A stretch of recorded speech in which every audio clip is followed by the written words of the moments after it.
Okay, now we're going to rock it out just a little bit. Patriotic Skinner. So this is a song called Faith, Family, and Freedom. So you can sing along with this one too. I make it easy when you can sing along with it.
Thank you so much. We're looking for a track here, sorry.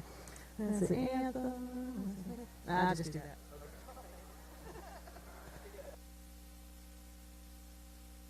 All right, this is another one you can sing along to. I didn't write this, but man, did I wish I did. America the Beautiful. Y'all know this, right? Ray Charles version, the best version. Since 1875, at least.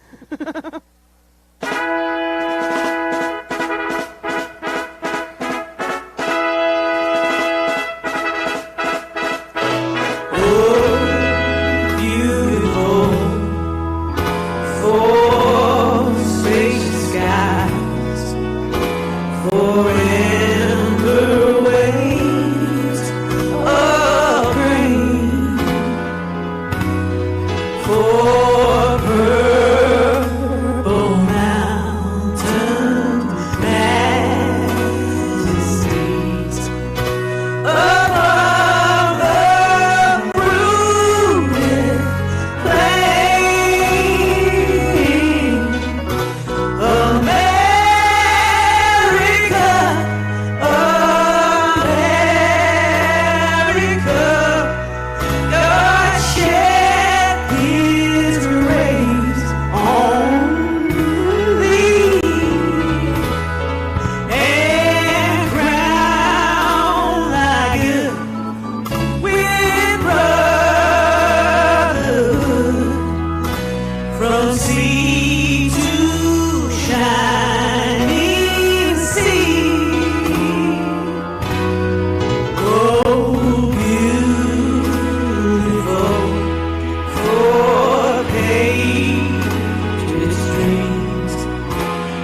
that was fun. Thanks for standing up. Got the fun song now. Okay, so I write all kinds of songs, but when I'm trying to reach people with my songs, sometimes, using humor is the easiest thing to get people to loosen up, to maybe listen. When you're trying to teach them something, when you're serious, they just kind of shut down. So I kind of took this song that y'all know and did a little parody of it. See if anybody can identify with the sentiment.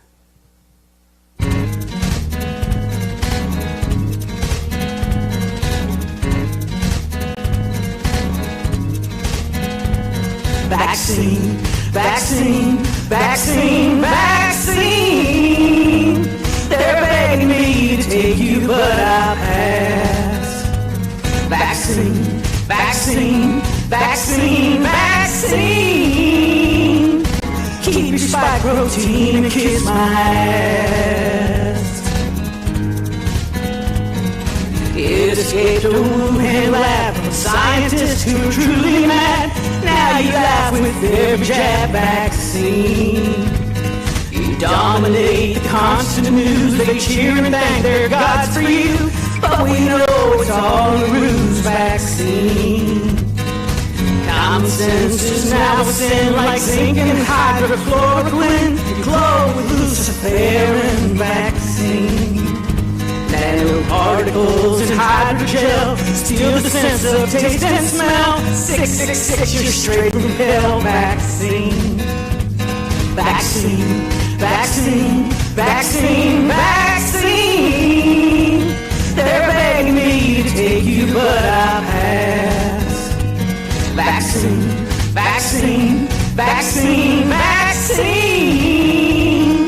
Keep your spike protein and kiss my ass. You don't bend the truth, you flat out lie. More than a little ferrets died. You're the centuries for the little-mind vaccine. You're so smug and arrogant, I for one will not consent to your sick experiment vaccine. I refuse to leave my fate. Psychopaths, Fauci and Gates, screw you and your damn mandates. Vaccine. Hippocrates first do no harm. I'm not gonna buy the farm. No way you're going in my arm. Vaccine. Vaccine. Vaccine. Vaccine. Vaccine. They're begging me to take you, but I'll pass. Vaccine. Vaccine. Vaccine. Vaccine. Keep your spike protein and kiss my ass.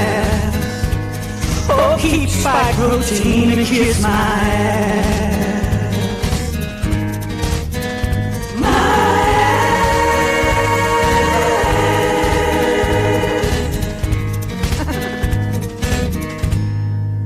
Woo!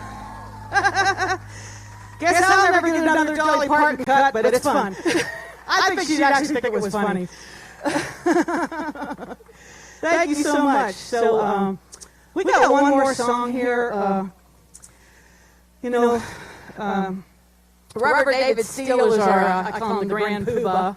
Remember on the Flintstones, that was like the guy in the VFW was the head of the Grand Poobah. So he came up with the Arise Tour USA, and but Trent Luce is our, we call him the Ground Commander, and he picks all the sites and stuff like that. So he was the first person I really got to know, and we've become good friends.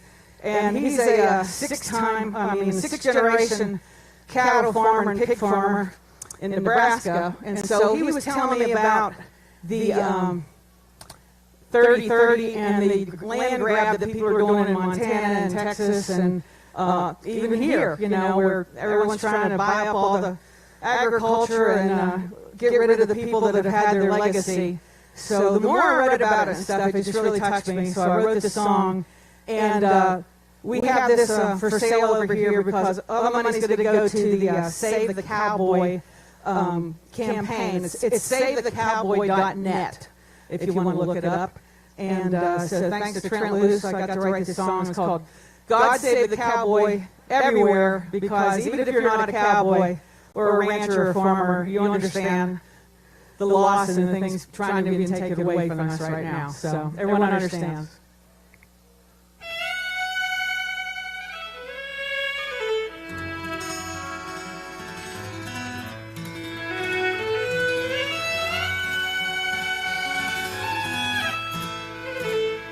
Rancher's more than a man who feeds cattle. He's a man who feeds you. Right now he's caught up in an epic battle. Keep the only way of life he ever knew. Billionaire bandits trying to crush him. Think they're strong enough to wrangle control. They don't understand that money means nothing. Those 30 pieces can't buy his brave soul. God save the cowboy, give him strength to stand against the green heart, trying to take his land. It's gonna take a miracle for him to have a prayer. So God save the cowboy everywhere.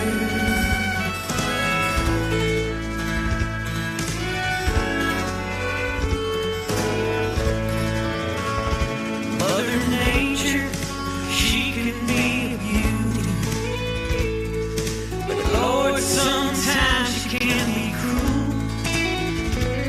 So being loyal stewards is our duty. To turn this limestone to a precious jewel. More than 5 generations have toiled to tame this harsh but hallowed ground.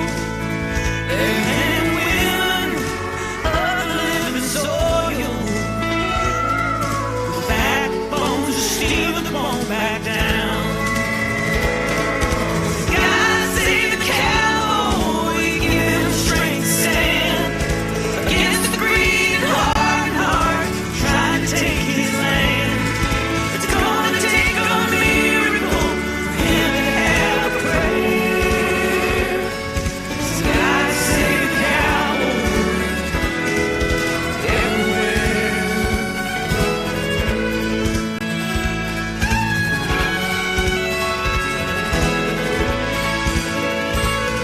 We're all for conservation.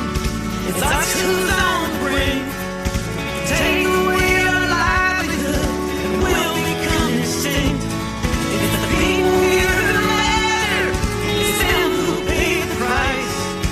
And we let land grabbers steal our paradise. So God save the cowboy, give him strength to stand against the green heart, trying to take his land. It's gonna take a miracle for him to have a prayer. So God save the cowboy. Oh, God save the cowboy. Please, God save the cowboy everywhere.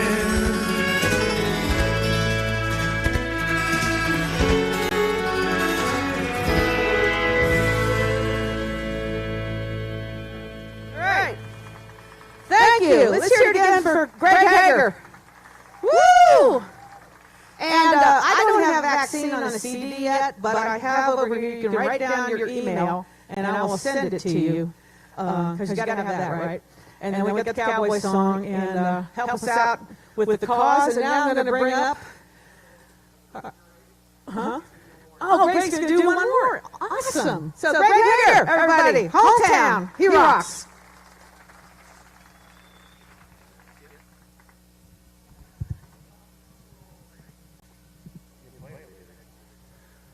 Isn't Karen great, folks? Let's give it up for Karen one more time.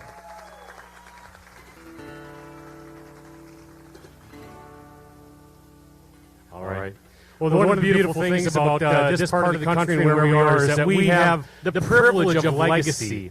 And I sat with my Grandpa Hager not long before he passed away, and I said, Grandpa, tell me about the good old days. And he looked at me and he raised his crooked finger and he said, Greg, the good old days weren't that good. It was mostly hard work. And then we had a nice conversation. But it made me realize that every single day is a gift, and every single day that I'm blessed with life from God above, that I have a blank sheet of paper, and I can write a new adventure in the book that will become my life's story.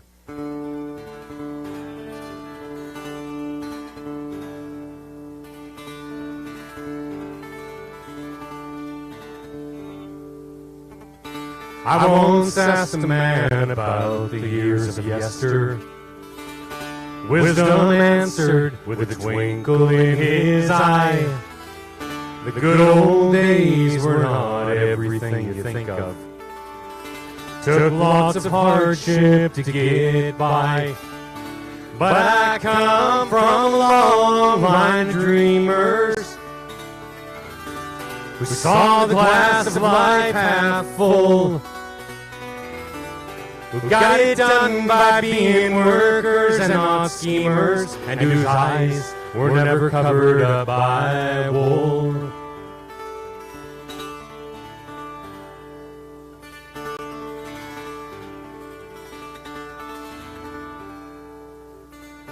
It's been said I dream about the years of yester, but my heart knows that the best is yet to come.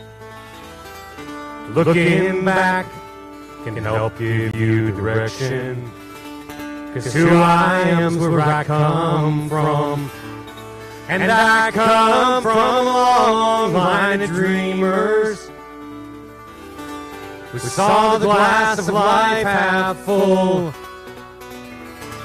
who got it done by being workers and not schemers, and whose eyes were never covered up by wool.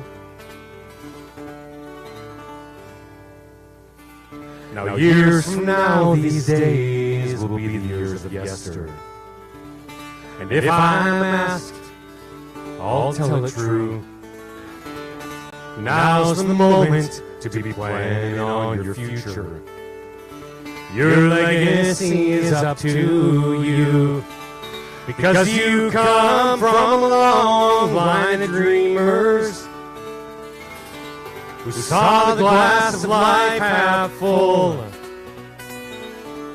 who got it done by being workers and not schemers, and whose eyes were never covered up by wool. And you all come from a long line of dreamers who saw the glass of life half full,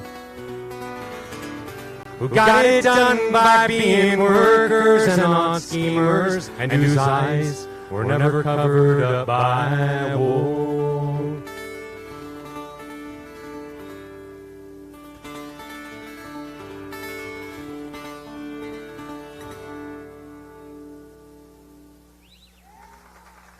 Thank you.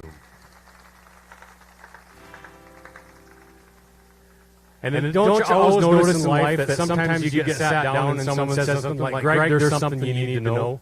It's not always that you ask the question, but it's always in our rural lifestyle. It's, I got to tell you something. And so this song is 99% true, how it happened. But we'll end with this on kind of a little bit of a light note, because it's the story of an old cowboy and what he did to me.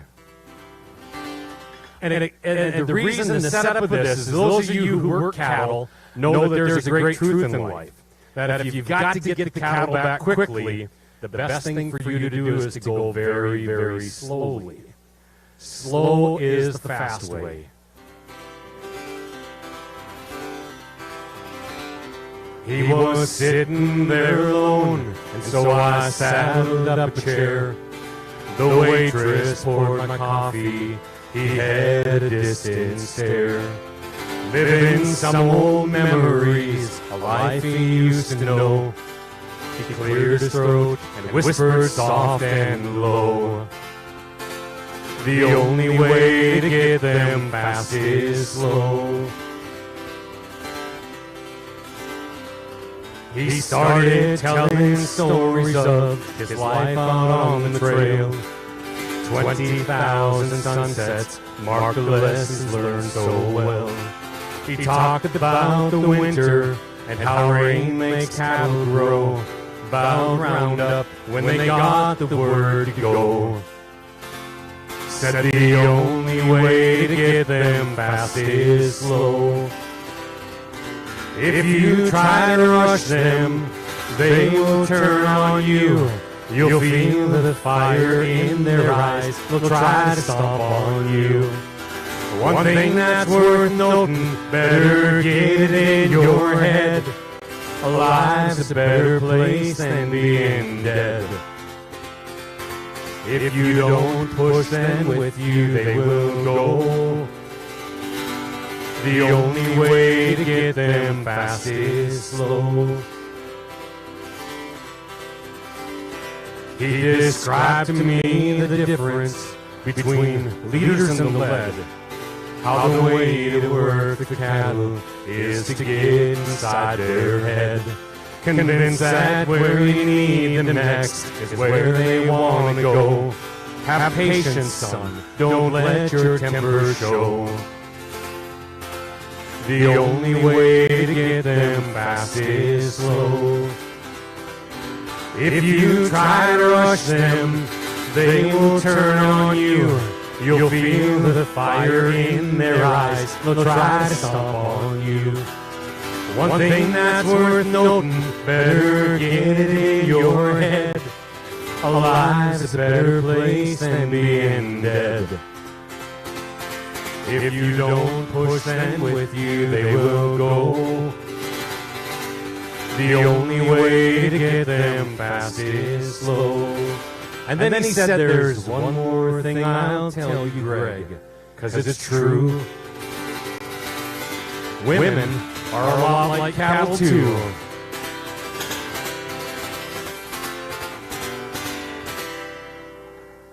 Thank you so much, Greg Hager. GregHager.com will be around afterwards. God bless the USA. Arise, USA. Greg Hager, did you just compare cows to women and get away with it? My goodness, what was that, Jake? Oh, okay. All right. No, I know. How about that? All right. Anybody happy to be in Menoken Grove on this day, July 6, 2021? That's pretty fair. You won't get that much at the end, Kevin Jenkins. We start every one of our programs the same way. For those of you that live local, you know this guy and I are kind of tight, but there's no way we're going to do this without Marty Beard and an invocation to get us started.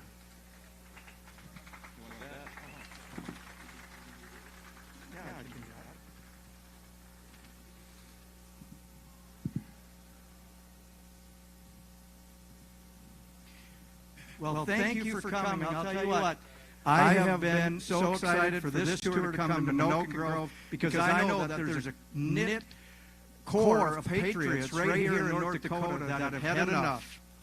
And this tour is going to sum up everything that we believe.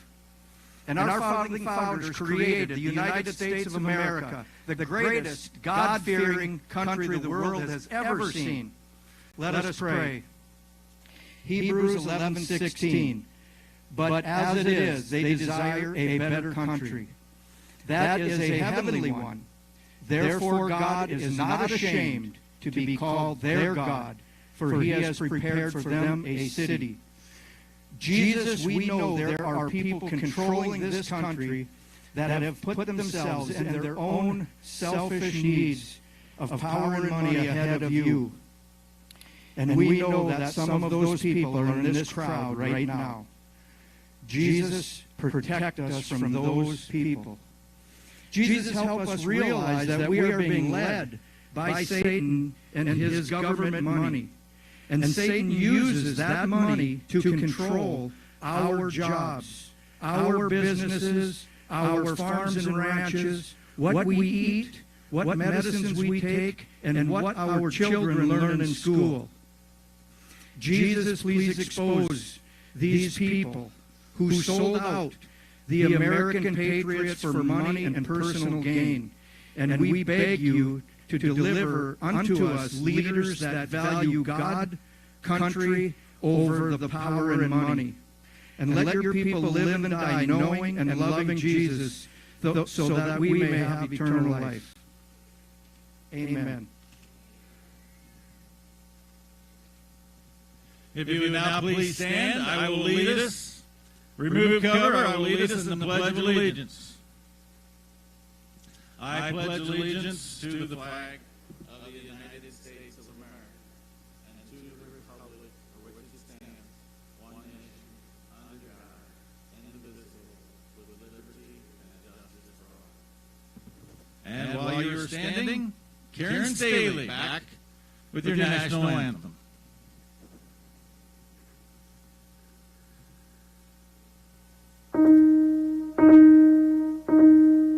Oh, say, can you see by the dawn's early light what so proudly we hailed at the twilight's last gleaming, whose bright stripes and bright stars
This is how well we got it all organized. I'm asking Marty if he's going to give us an official welcome. My name is Trent Luce. I love North Dakota. And anybody that knows me knows that's the story. I'm going to have our local volunteer, trust me, it cost me plenty, give us the official welcome, but I've had so many people that hear Marty and I every Monday tango on the radio like we're Texas two-stepping or something, but they all want to know, how did you meet that guy? I was speaking at the Agri International 18 years ago in Bismarck, and this guy that looked like Dan Haggerty walks up with this cute little blonde girl wearing a skunk cap, and the guy with the beard says, "Luce, what are you doing tonight?" I said, "I don't know, if I'm lucky I'll have a beer." He said, "Forget all that devil stuff. At 9 o'clock I'm picking you up. We're going coon hunting." And I rode the first mule of my life that night. Her name was Ruth. And we shot a coon. We were out there. We went. I got my recorder ready. I'll never forget this. Got my recorder ready. He had his shot on. He hit it. Thud. It hit the ground. Next day I aired that on Loose Tales. This lady called me. She said, "I can't believe you'd actually kill an animal live on the radio." I said, "Ma'am, you better not watch television tonight because they're going to kill a couple dozen people." Regardless, from that day forward, there's nobody that I would go across the river with more than this guy standing next to me. Marty Beard, Stewartsdale, North Dakota. Trent doesn't quite remember that coon hunt as well as I do, because it wasn't too much longer. He fell in love with mules, and in one single day I bought him 11 mules of his own. And one of those broke his leg. You know, so beware of certain mules that your friends buy from you. But I'll tell you once again, I was raised around people. I had great farmer and ranchers that I looked up to growing up. I had veterans, and I'm going to tell you, one special friend of mine, Jim Sherman, Vietnam veteran, he actually did 2 tours so his brother did not have to go to Vietnam. And men like that I grew up with have given me a great love for this country. And I had great role models. And I tell you what, seeing you people out here makes me so proud.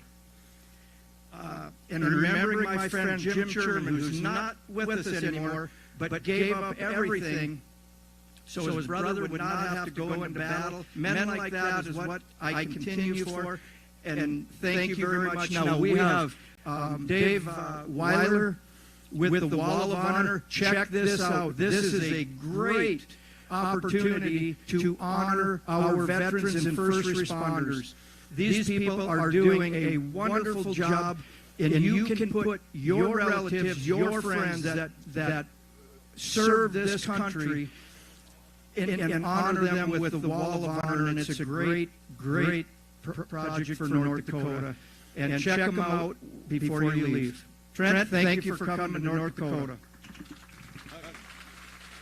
Marty Beard! He should have hugged me when he left. I'm feeling a little left out there. I don't know. I'll bet B Stripe will hug me when she leaves. You know, we're going to spend the next maybe hour and a half to 2 hours talking about some of the challenges, and along the way we need to provide solutions. And too many times people that want to provide solutions, you see that they're more about getting recognition for what it is that they've done than actually providing the solution. And the young lady that's coming up on this stage now is a local patriot that never, I had to beg and plead and give everything that Marty gave me to B Stripe to get her to come up here, because I just want her to share a bit of an example of how we network counties. There's been a horrible legislative session, and I know we have legislators here, you're my friends, but there are a lot of problems that's happened in this past legislative session in North Dakota. But there is a remedy taking place in every county around this state, and that is the answer, my friends. And one of the people that you never hear about getting it done, B Stripe from right here in Bismarck. B, it's all yours. Thank you for the young part. So I just found out that this was going to happen, so I wrote myself a couple notes. I'm glad I have a 20 in one pocket for the food truck. And these are my notes for chatting with everybody about what we can do to make a difference for North Dakota going forward. I want to thank Trent, Robert, all of you who have come to help us work together to save our beautiful country. I'm humbled to be on stage with these people. Marty Beard, you're my mentor wherever you went. I just want to tell you a couple of stories so you can see what a difference one person can make. And it's not about the one person, it's about everybody else that gets involved.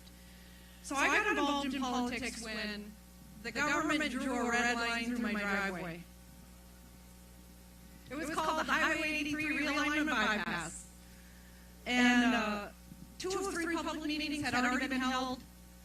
There was only one left. And so I got mad and I got active. And that's what we got to do. We got to get active. We got to get off our butts. We got to get out there. We got to get something done. I went door to door for 2 weeks. I started a Facebook page and I got 100 people to the 3rd public meeting. And you'll notice there is no Highway 83 Realignment Bypass. It's the power of one who get 10. The plan was to carve up people's property and take and destroy their homes, and it's the power of one who get 10 over and over and over again. We must all get involved, and we need to learn to love layer cake. Some of you know what layer cake is. My friend Dan does. Layer cake government is what we should be working for.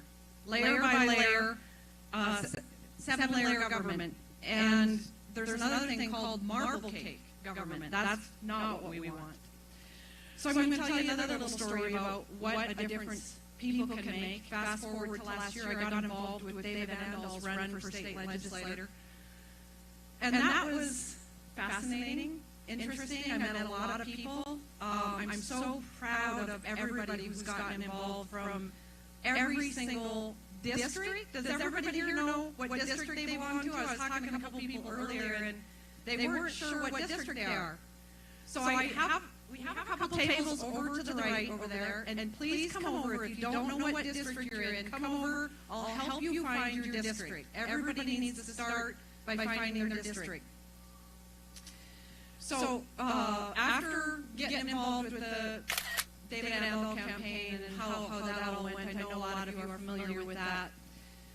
There was a lot of what I called illegal mandates that came down from the top of our government, and I took a week and I called every small bar and restaurant in the area, in Bismarck, Mandan. And I talked to each and every one of them about how these shutdowns, these mandates were affecting their business, and the stories I heard were heartbreaking. So December 14th, we had ourselves a little get-together, and 100 bar and restaurant owners, 75 to 100 of us showed up. We had a little chat. We decided that we'd take some action and we'd get our side of the story out there, and we'd do what we could do about an illegal mandate. And I think it was the next day, the governor lifted the mandate for bars and restaurants to be closed. So one person can get on the phone and make some phone calls and make a difference. Then myself and my friend Kathy Schneibel, she's sitting over at the D7 table. We decided to open ourselves a cute little freedom defending office on Airport Road. So if you ever want to stop in and see us, we have a nice little office there, courtesy of Ross Lang. I think Ross Lang Construction is here. And so we started working on what we call reorganization meetings. And a lot of you saw what happened this year at the reorganization meetings, and how exciting and how fun, and it was just amazing to get involved and to see all of your neighbors and your family and your friends come to these meetings. And in District 8, we had 222 people show up. Normally there's 30 to 40. And we replaced the entire executive committee of District 8 with conservative patriots. And just to shout out, I see some of my other district friends, Travis over there, Mike Lessam, just everybody who worked so hard and stood up to make a difference. And we are not going anywhere. We are going to stay involved. So I'm here to encourage each and every one of you to just get active. Consider the power of one. Consider if each one of us brought 10. We're going to need a bigger venue. So think about that as you go forward, as you leave here today, just what you can do on a school board, on a city commission, on a county commission, at the state level. Just seek out your fellow patriots and get involved. God bless you all. See, Marty, that's how you do it. Be strifeful, please. You know, B said something that I want to just echo and say really loud, and it might make you uncomfortable, but if you don't know who your district representatives are, your state senators, you're part of the problem. We got to get to know them. Got to know them and be able to walk up to them and say hi and say, Jeff Magnan, what are you doing in that case? Good grief. Get your act together. Whether you're in his district or not, it doesn't matter. Coming up next is a guy who just thinks every meeting that happens in the state of North Dakota, he has to have a microphone. I don't understand what his deal is. He called in like whining. Trent, you're going to have me speak, right? Darrell Lease, President of the North Dakota Farm Bureau. Well, I would beat on him a little bit, but he's got the mic the rest of the night. So I will say this, though. I sent him a message last week, asked him what he needed help with. That's what I did. And he's such a star now, he never returned my message until today. Yeah, I get a phone call 2 hours ago. So yeah, good friend Trent Luce. I tell you what, there's a lot of organization went into this, and Marty Beard, I've got to say, That guy should have served snow cones the last month so we wouldn't have 100-degree days. He picked the coolest day we've had in 5 weeks to serve snow cones. Yeah. I tell you what, we're facing a lot of things out there. The Arise Tour across the nation is, getting some education out there. It's getting people fired up. It's getting people some more awareness and different things that are going on. One of my big things that is always important, that I believe in, that I fight for, is our private property. That's the thing that North Dakota Farm Bureau fights for, is our private property rights. It's a very, it's a very building block of our foundation of our country. Without private property, we don't need a lot of those other things that we're guaranteed by our Constitution. 524 EDW DEW, do, like Mountain Dew. Your pickup horn is going off. If you want to take care of that, or we can for you. Marty has the capability hanging on his hip right now. So, yeah. But without private property rights, what else do we need out there? Without private property rights, we don't have the security for our family. Without private property rights, we don't have the ability to do, to grow, to produce, to manufacture everything that we have either invented, that we have put our hard work, our blood, our sweat into. And no one's done it more often and from the beginning of time any better than a farmer and rancher.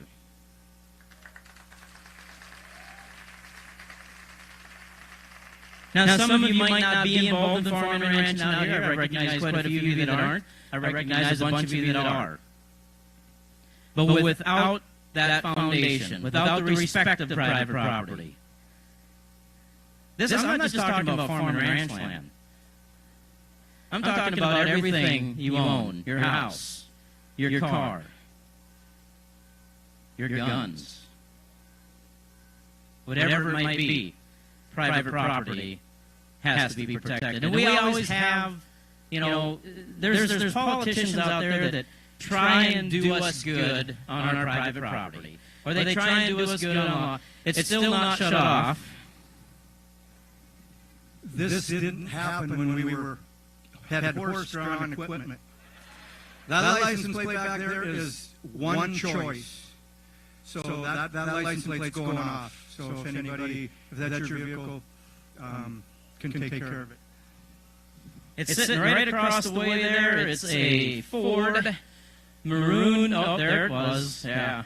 Someone reached in their pocket and hit their panic button off. Yeah, there we go. That's just how sensitive Fords are if someone starts talking bad. Yeah. Anyway, now that I've alienated 30% of the crowd, that's all right. Marty, are we done with the horns now? Okay. We can go on with this then. The American farmer and rancher, folks, did it from the beginning, doing it today, will be doing it. We have politicians that want to fix things for us. We have politicians that bring up legislation, and some of them well-meaning. But I want to leave one message here today. If it's the only message that anyone takes away from here. You may think you have a good idea for a new law. You may think that what your legislative representative or senator is proposing for a new law is a good thing. You may think that we need another law for something. But this Arise Tour is about freedom. And you have to remember that every time a law is written, an element of freedom is removed from you.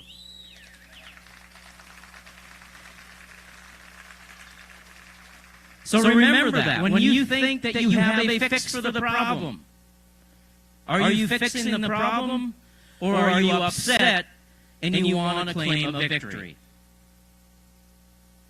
And that victory over another human being, which removes some freedom. That's what you have to think about. That's what our legislators, our politicians have to think about. Are they doing it to really truly fix and address a problem, or are they creating more problems down the road? And we really have to think about that when we're tackling initiated measures. Does our initiated measure that we want, which sounds good, it's at the heartbeat of the moment,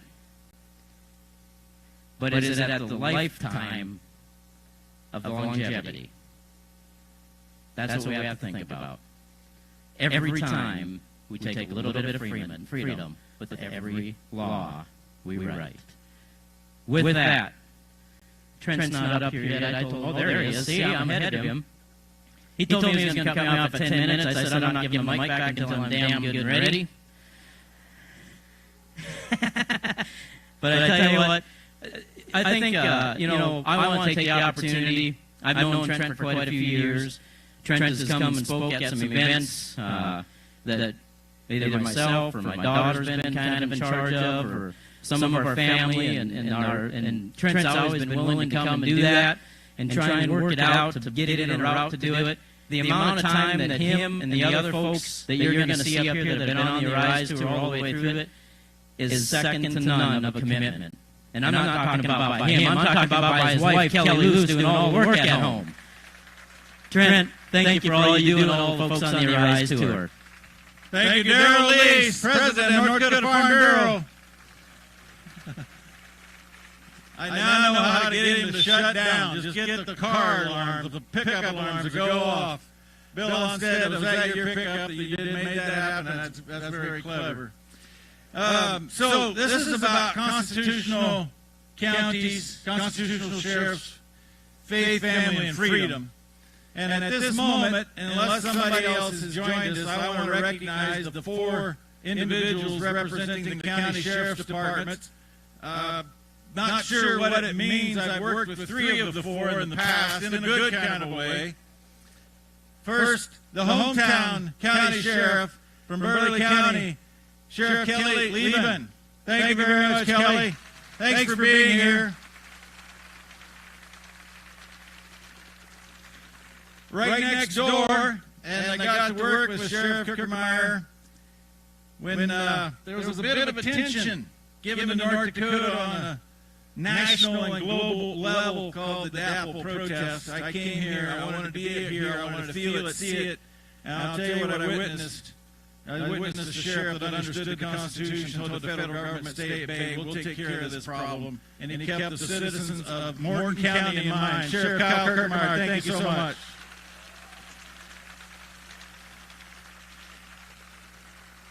And there's only one sheriff in the United States that I've ever interviewed as he was campaigning to be a sheriff.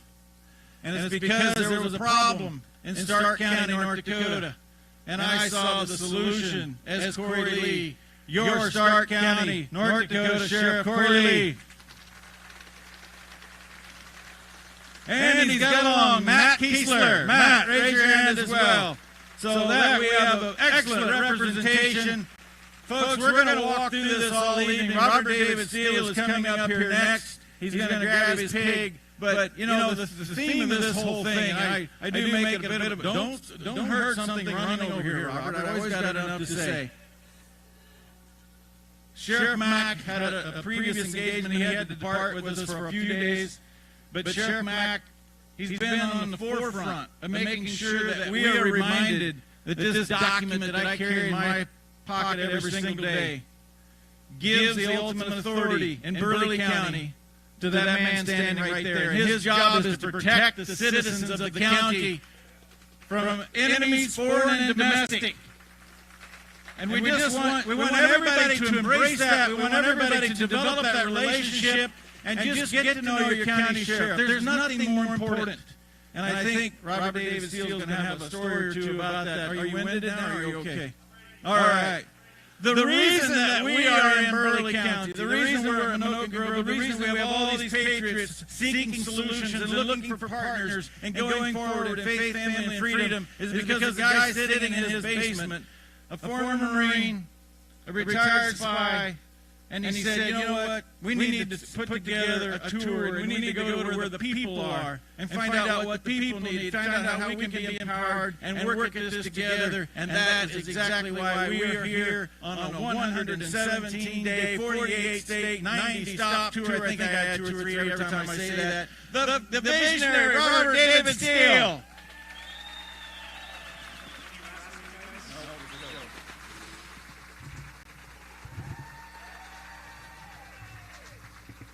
This is your government. No amount of lipstick is going to fix this pig, but I do love her. I don't want to abolish the government. I just want to get rid of all the guys that have been bribed, blackmailed, and brainwashed into betraying you. This is a God thing. And by the way, I'm always very conscious about not being a poser, so let me tell you a story about this hat. This hat was gifted to me by the very elegant Kathy Smith of Ogden, Utah, the beloved widow of Burl Smith. And there's a little secret behind this hat. It's the only one that fit me. It was the smallest hat in the store. So I'm happy with this hat, but I'm going to wear this hat for the rest of my life to remind me that I met Jesus and I met good people in the heartland. Trent Lewis has shown me the heart of America, and that heart is strong and proud and decent, and I am a changed man for having been here. Now let me also tell you the most important skill in spying after listening is typing. 4 hours of typing for every hour of agent meeting, and when you meet a terrorist, the secretary isn't allowed to transcribe the meeting. You're required to record it, so you end up typing your transcript. Okay? Well, let me tell you very clearly, I'm not in charge of this tour. Trent Lewis is. I'm the clerk that's in the coach paying the bills. And the magic of this tour is Trent Lewis. He has put together the most extraordinary combination of locations, speakers, and audience that I don't think anyone has ever done this before. This tour went from 0 to Mach 3 in 60 days. It started on the 7th of March over dinner with Juan Ossobuco, not his real name, four-star presidential envoy, undercover. We spent some time together. He said, Robert, wouldn't it be cool if you put together a tour where Mount Rushmore on the 4th of July? Yes, Juan. And then Sheriff Richard Mack, who was not present, so I'll honor Sheriff Mack by just telling you one very quick story, which I think is Trent's intent. Sheriff Mack came to my attention, the whole idea of constitutional counties and sheriffs as the senior law enforcement officer who can protect their citizens. So I'll tell you one story. And this is about Sheriff Brad Rogers in Indiana. An Amish farmer was being harassed by the FDA, and they were basically trying to force him to sell so that big agriculture could pick up his farm. The Amish farmer did everything he could. He finally went to the sheriff and said, Sheriff, my family's been doing this for hundreds of years. There's nothing wrong here. I've opened my books. Sheriff Brad Rogers sent the federal government one email. You come to my county, you're going to see the inside of my county jail. A week later, the federal government backed off. God bless all sheriffs. God bless all constitutional sheriffs. And one of the nice things about this tour is that Trent and Kevin and I are kind of an executive council. We can turn this tour on a dime. So we're changing the schedule. We're going to Nebraska for a week, starting in Grand Island on the 10th. And my personal objective is to find 2 more constitutional counties. I think we've started something big here, and constitutional counties really matter. Now, I'm going to gloss over the 3 big problems I've spent most of the last 10 years working on, which is election fraud and reform, Wall Street treason and crime, and satanic pedophilia. I'll just tell you, I've got 3 websites, unrig.net, stopnakedshortselling.org, and pedoempire.org. It has a tag cloud, 59 chapters. Everything I do is free. Now, here's the killer line. As a spy who also had NSA crypto clearances, I can tell you with confidence, we have every single email, text, game chat, and banking transaction going back 15 years, not just for traders, elite pedophiles, and Wall Street criminals, but for every federal, state, and local official who has sold you out. Justice is coming.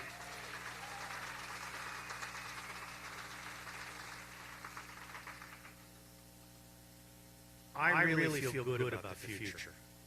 A lot of people are saying things are going to happen in August. I don't know, but let me tell you, with or without Donald Trump, I pray with or without Donald Trump, I believe that America is back. I believe that the local parents, the grandparents, I particularly like gun-packing mamas, they're back. And I don't think we're going to put up with this stuff anymore. So right now, I just want to give you a very quick 6-slide brief, because this may well be one of the best audiences we've had outside of Mount Rushmore. And I'll just show you some real quick pictures, and then I'll end by telling you what we're going to do about it going forward. This is how the federal and state governments screw the 99%, while the 1% is not taxed at all. They're building the federal budget on your backs with income taxes, on printing and borrowing money that mortgage the future for your children and grandchildren, and on inflation, which is a tax on all of us.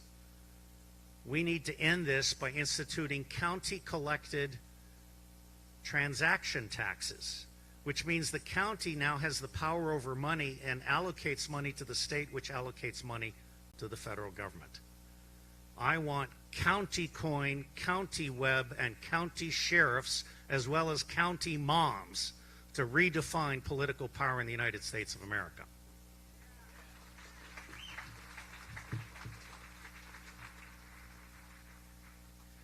Now, I'm a city slicker after fashion, and Trent is a cowboy and a farmer, and I love what we did with his coach.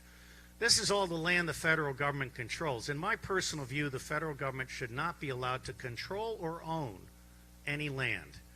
And any governor that does not tell the federal government to pound sand with respect to land ought to be fired. It's time you people take your land back.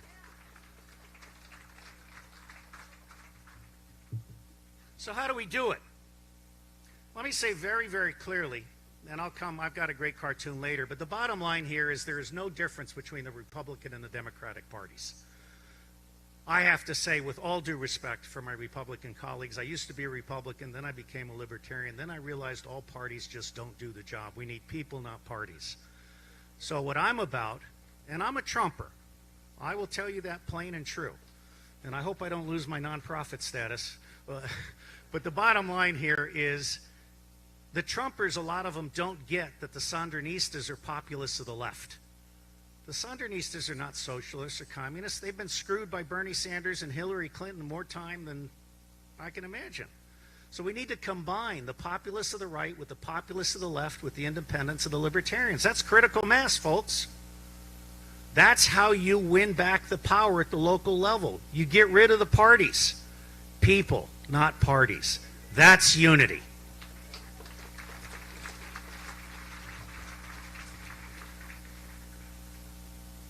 Now, I'm not going to belabor this, but I think a lot. You know, I was a spy. I created the nation's newest national intelligence agency, the Marine Corps Intelligence Activity, top nonfiction reviewer.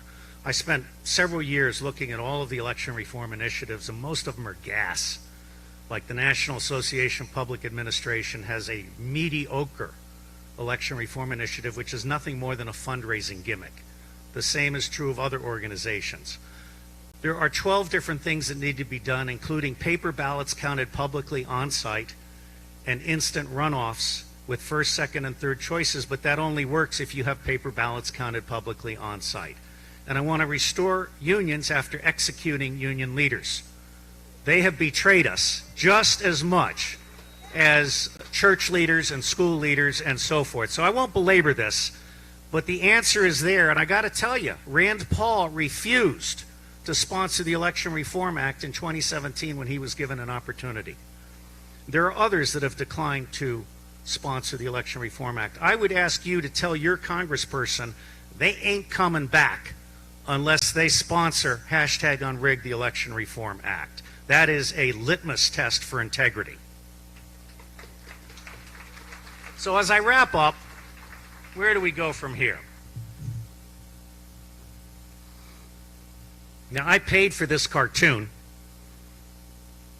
this jackal, Joker, on top of Capitol Hill. One bird, two wings, same crap. There is no difference. The two-party tyranny is a front for the deep state. Get over it. They've both got to go. They have disenfranchised 80% of our voters. Enough already, as my Jewish great-great-great-great-grandmother, I'm making this up, would have said. Okay, so where do we go from here? We mobilize the 99%. We mobilize the 99% at the school board level, the county commission level, the state legislative level, the federal level. Parents have to go to the school boards, but they can't go one at a time. They have to organize themselves so that 200 or 300 of them agree the day before to show up and fire the school board. I mean, this whole thing with masks and lockdowns is a crime against humanity.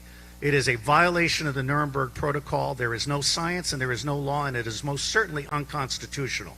It's also against most state laws that forbid the use of a public emergency being extended beyond 10 days, okay, or something along those lines, depending on the state. So we need to move in this direction and unite everybody. And this is my last slide. And then I'll tell you the Bell story and I'm done. I bought USA99.org, .net, and .com, and the three were immediately stolen from me by some penetration of Namecheap and put in a lockbox, and I lost my property. So I got smarter, and with lawyers and screenshots, I bought 99versus1.org, .net, and .com, and they will not take that away from me, or I will hand them their ass. So we are going to start a new organization, 99versus1.org. We're not going to seek money for it right now. I've got to pay off my bills. I've got to pay off this tour and fulfill my promises. But this organization is going to seek to get 200 million emails that will never be monetized or abused, that will give people truthful information about any issue at any level, and that will drop kick 200 to 1,000 people into any meeting on any topic at any level. People, not parties. So I'll end, and I got to tell you, well, maybe I won't bring these off. I'll just shake them since they're covered by the decorations. Ogden, Utah was an enormously positive experience. Actually, every single stop has been a positive experience. But these bells were loaned to us, and the story behind them is that the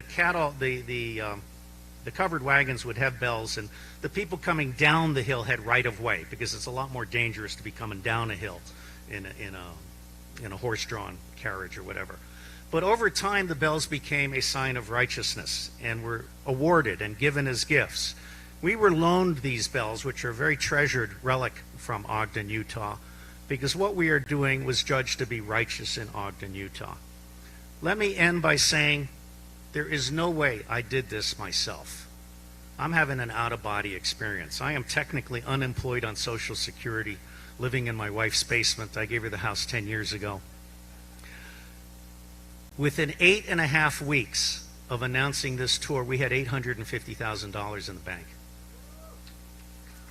I've spent $1.4 million in the last 2 weeks, and I account for it on the funding page at bigbatusa.org. I have been meticulous in my accounting. I have made about $150,000 in mistakes. I'm a rookie. I've never done this before. But God gave me Trent Luce. God gave you, me, Trent Luce, Kevin, our singers. We're trying to recruit a boy singer. One audition today. I thought he was great. Music is part of the magic of God, as is prayer. And I am absolutely certain in my heart that this is a righteous mission that is of, by, and for we the people. And I'm getting so much more from this tour than anybody else. God bless each and every one of you, and thank you for the honor of being here with you. Robert David Steele, folks. Sheriff Lieben, I just want to clarify, when he said execute elected officials, he meant unemploy them. Just to be clear.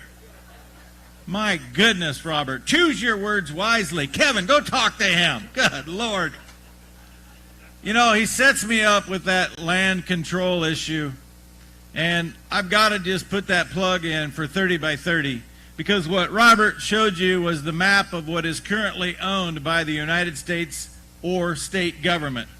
and that is a cumulative of 33% of the United States landmass. Currently, 1 in 3 acres is owned by the federal or state government.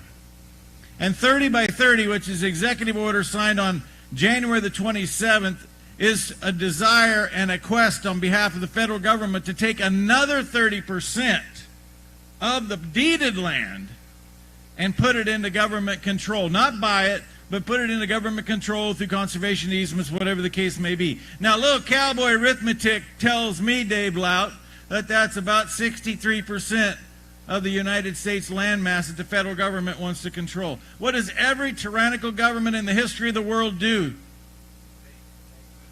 Limit the ability to feed the nation. And it's pretty easy to see we cannot and will not let that happen. And that's another reason why we're here. All right, Clay Peterson's going to come up next. I really like where we've moved into this blending of local and the folks that are running on our core team. But before we do that, you know, you all know that I just love North Dakota. In fact, Kelly and I seriously looked for places West River at one point in time before it got completely out of hand out there in Stark County and McKenzie County. But when I was told that I was going to jump in a bus and travel for 115 or whatever days with a group of people that I didn't know, I had no idea that 2 of them would be from North Dakota. But it turns out that I've got the most efficient, best crew for setting up all this technical stuff. Jake the sound man, that's his last name. Jake the sound man is just awesome. And I got Monty Stensland. I don't know where Monty went. He was standing right there. And John Stensland is our tour manager on the ground. He knows what's going on with this deal. He's a North Dakota native, and he is lucky. We are all lucky. Paul Stensland, their father, is with us here today. So, Paul, thank you. Stand up, Paul. Stand up. Thank you, sir. And finally, Rebecca Cunningham, Red Flyer Media. Yep, she's waving right there. Rebecca, somebody said it's double feeding again today. Thank you, Rebecca. This means that it will live forever. With that said, our Second Amendment patriot. Do you want this one, Clay? Clay Peterson. Hello, everybody. How we doing today? We got a beautiful evening here. Again, thanks to Marty and Trent and the whole crew here, guys. This is extraordinary. I'm looking out here, and there's a few hundred people here. Just, guys, awesome. Are we all patriots? All right. You know, we've heard a lot of good things already here, and I believe this is a hand of providence has taken place here, and that's why I want to start out with Matthew 19:20. Again, I say unto you, that if 2 of you shall agree on earth as touching anything that they shall ask, it shall be done for them of my Father which is in heaven.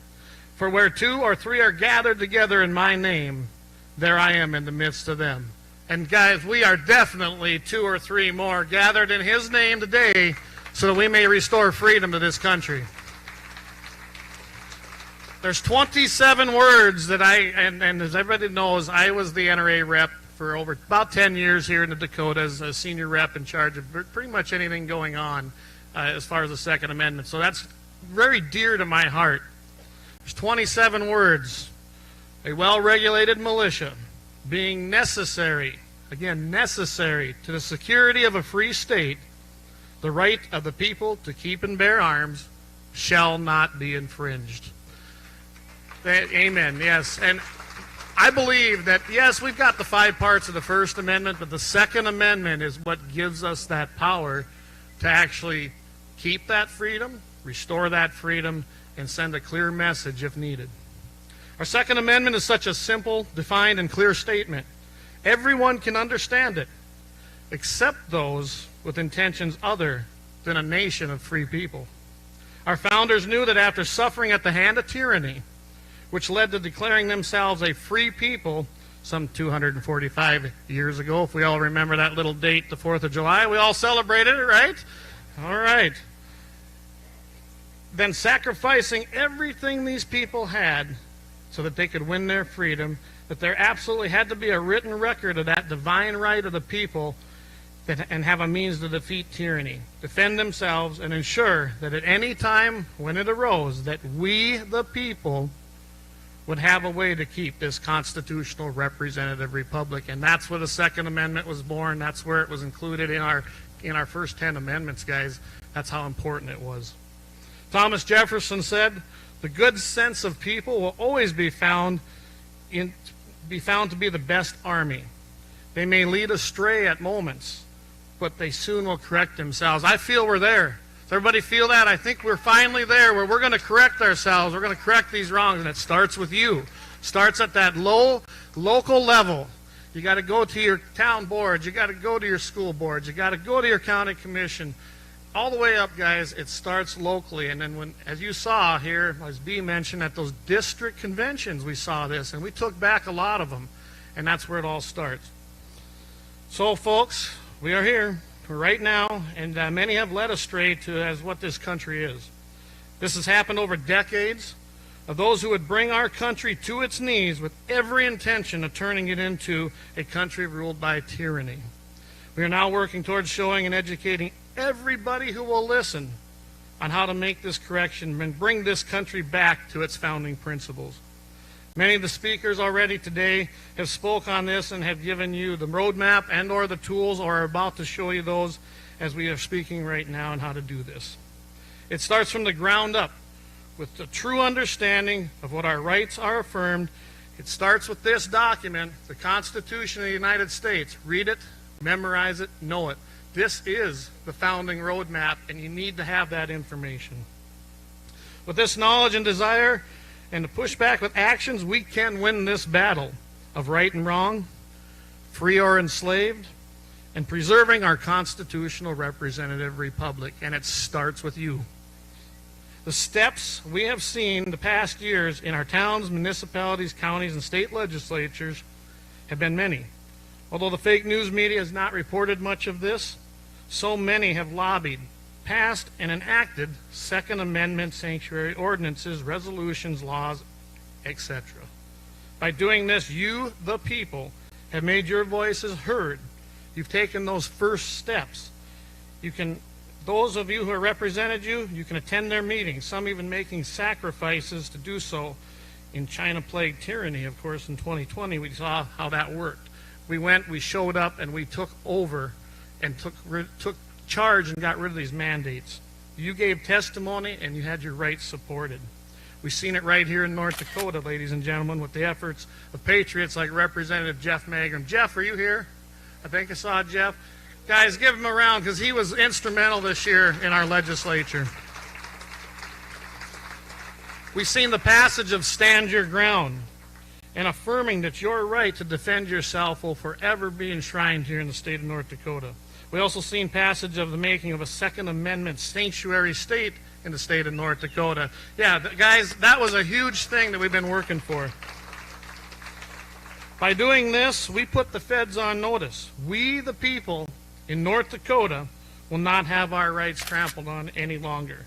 We saw counties take this step with true constitutional sheriffs who support and affirm their oath of office of the sheriff to serve you, the people, protect those residents of the county in which they serve, and not bow down to federal tyranny. The People's Office of the Sheriff is probably, in my opinion, the most important one. It may even be the very most important one, as they are, in a sense, your last defense peaceably. We know what happens after that. To say that our battle for freedom is a great one is probably an understatement. Guys, we are in a war right now for the freedom of this country. Our sheriffs have the power to stop a tyrannical action at all levels, regardless of where it comes from. They take an oath to uphold that Constitution of the United States, and should at all costs do this to serve and protect the people who elect them. That is their job. It should first and foremost be their top priority. We do have many that follow this route, and we thank them for that service. We also, unfortunately, have sheriffs that do not follow that, and right here in North Dakota we have that. And we hope that we, by banding together, getting involved, make sure you are involved in those sheriff elections. I hope that this hasn't become a position that's kind of an entitlement one, and that you guys will actually look at who's running. Ask them the hard questions. Will you candidate for sheriff? stop the feds when they come into your county? Will you put them in your jail if they go ahead and try tyrannical actions against you? These are the guys you need. You need to have a guy that has that very understanding, basic knowledge of the U.S. Constitution. The idea, too, that red flag laws could come about became a reality 2 years ago in the state legislature. And unfortunately, we even had sheriffs that supported this idea in North Dakota. You would be able to be arrested with zero proof, or somebody can make an anonymous phone call saying that you are a danger to yourself or others. They could come into your house without a warrant. They could take your personal property, which would be your firearms, and even put you in jail with absolutely no proof, therefore violating so many different amendments, including you're basically assumed innocent before you're guilty, right? Not under red flag laws. You are guilty until proven innocent, and we can no longer stand for that. So guys, make sure that you have those sheriffs that are going to uphold the Constitution. How do you do this? Get involved. Get involved in the campaigns and get involved in the elections, and it all starts with you. So as I ask you today, we have some great sheriffs in the back. Please get to know them, talk to them, ask them the questions, and thank them for their service. With that, guys, I want to say God bless the United States. God bless everybody and every patriot that fights for freedom. Thank you very much. Clay Peterson. Thank you, Clay. Pretty quick, I believe you're going to detect there might be a theme. You need to get involved locally. I don't know. That might be a message that comes out. Thank you again, Clay. Speaking of information, before we bring up John Bolin, Todd Mitchell, you want to stand up? I have got to recognize one of the best affiliate that I've had an 18-year working relationship with, K-Fire, the voice of the Northern Plains. Thank you, Todd Mitchell, for being here. It's been incredible. I find it hard to believe, actually, that I am the longest heard voice, longer than Todd, on K-Fire now that Rush has passed. So just by a tick. And we got a whole contingency over here from Harvey, KNHD, the local hometown radio. Rick Jensen does a great job. That all matters, folks. Who you get your information from, it matters a bunch. So make sure we support those that care about what it is that you do. John Bolin is going to come up here. John's traveling with us for the rest of the tour. John's been a friend for a long time now. He represents the peace officer community. Started as a deputy sheriff in Morgan. Was it Morgan County? Morgan County, Indiana. Ended up as a U.S. Marshal. John Bolin.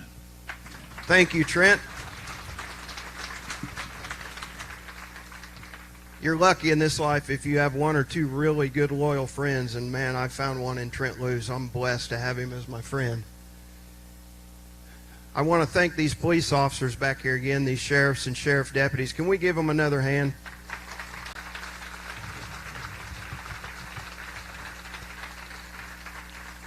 They don't get enough of that across this country. All we hear is defund the police, and we see all a few bad things that some bad police officers do across the country, and they all end up suffering for that. So I really appreciate y'all. And when I see sheriffs and deputies, it really means a lot to me, because that's where I started as a deputy sheriff. I was very blessed to have a law enforcement career. I started in 1989 as a deputy sheriff and worked for a city and then a state, and then I was sworn in as a special deputy U.S. Marshal assigned to the Fugitive Task Force. So I've had a very blessed career that has led me to where I am here today. But I'm not going to talk about that today. I'm going to talk about part of that 1% threat that you heard mentioned here, the 1% controlling the 99%. You would be shocked to know who some of that 1% is that controls the 99%. And I'm going to talk about a very serious threat to folks like every one of you here, farmers and ranchers and hunters. And that threat is the animal rights extremist organizations. How many of you know what HSUS stands for? Raise your hand. It's shocking to me how many folks do not know what these organizations are. HSUS is the Humane Society of the United States. What about the ASPCA? Have you seen the sad commercials with the dog that looks miserable in the cage and the sad music and people cry and mute the TV and shut it off and leave the room and get in their purse and dig out their money and send? You know, that the ASPCA is the American Society for Prevention of Cruelty to Animals. And when I wrapped up my law enforcement career, I was offered a job to go to work for the ASPCA for almost double the money I was making. And they told me that there was an investigator position open. So I left law enforcement early and had to lock in what pension I had. I'm not old enough to draw. And I went to this job. And I discovered very quickly that this organization was one of the most corrupt organizations I'd ever experienced. And the whole animal rights movement was extremely corrupt, and the power that they had was shocking. The ASPCA, that's a mouthful, CEO made $1 million last year during COVID. Their website says they rescued under 200 animals last year. But he needed that $1 million of all your donations.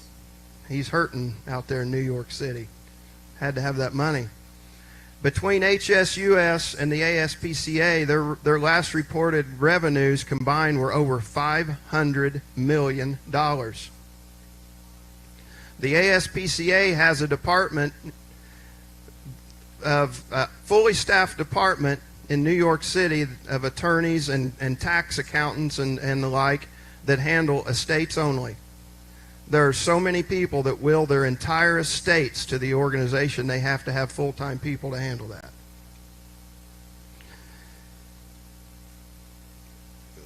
Here's where some of the details and some of the things that I would like for you folks to research these things. I would like for you to research something that these animal rights extremists were busy doing last year while a lot of farmers were having to put down all of their animals because of the bottlenecks caused by the pandemic. These animal rights organizations never slowed down while people were suffering and having trouble finding food. They created something called Project Counterglow. I want you to look that up. Make note of that. Project Counterglow. Project Counterglow so far to date has identified 30,000 farms, and it's put on a public forum for these animal rights extremist wackos to go target these farms. Go to projectcounterglow.com and make sure your farm's not on there. If it's not yet, if you're any kind of a large-scale farmer, if it's not on that map yet, it will be. The other thing that these individuals do is they use the loopholes in the Constitution to target farmers and ranchers and pet owners and pet breeders. One of those loopholes is called the Open Fields Doctrine. It's a loophole in the Fourth Amendment which protects us against illegal search and seizure.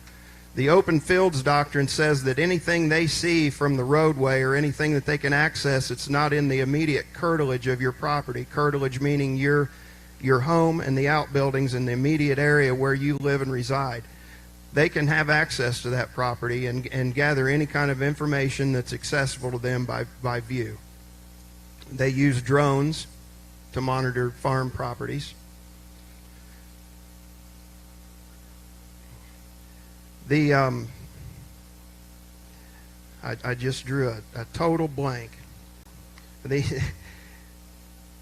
These organizations, one of the biggest things that concerns me, and one of the things that they had me doing as a law enforcement officer, was training other law enforcement officers with their propaganda. I had a conversation before I came up here with some of the sheriffs back here, and I mentioned the fact that these organizations will draft an entire probable cause affidavit. If you don't know what a probable cause affidavit is, it's the document that a law enforcement officer types up saying he has probable cause to believe that a crime has been committed, and he will take that and submit it to the prosecutor and to get a signature from a judge to get a search or an arrest warrant. These organizations will draft the entire probable cause affidavit and convince the law enforcement officers that they're the experts in these areas, the law enforcement officer will take that probable cause affidavit and get it signed by a judge and go seize your animals. It happened here in North Dakota, a very famous case here in North Dakota, Gary Dossinger's case, which thank God they fought and they won that case after the HSUS and others put them through hell. What I would like for you folks to do is go, and I don't think you have a problem here with these great men and women in law enforcement here, but ask your law enforcement officers, if your law enforcement officials, if these organizations are training your officers. Because the HSU has a law enforcement training center, and they have trained over 4,000 officers to date. These folks are wanting to take away your right to hunt, fish, and own animals, to breed animals, to stop sporting dogs. They want to come and take Marty's mules and his coon hounds. I would say good luck with that. We need more people like him. I'll leave it with that. I think I'm probably getting close to my 10 minutes, but it's that the non-governmental organizations like the animal rights extremist groups that have so much lobbying power are the ones that are in the darkness there doing things that are taking away our rights.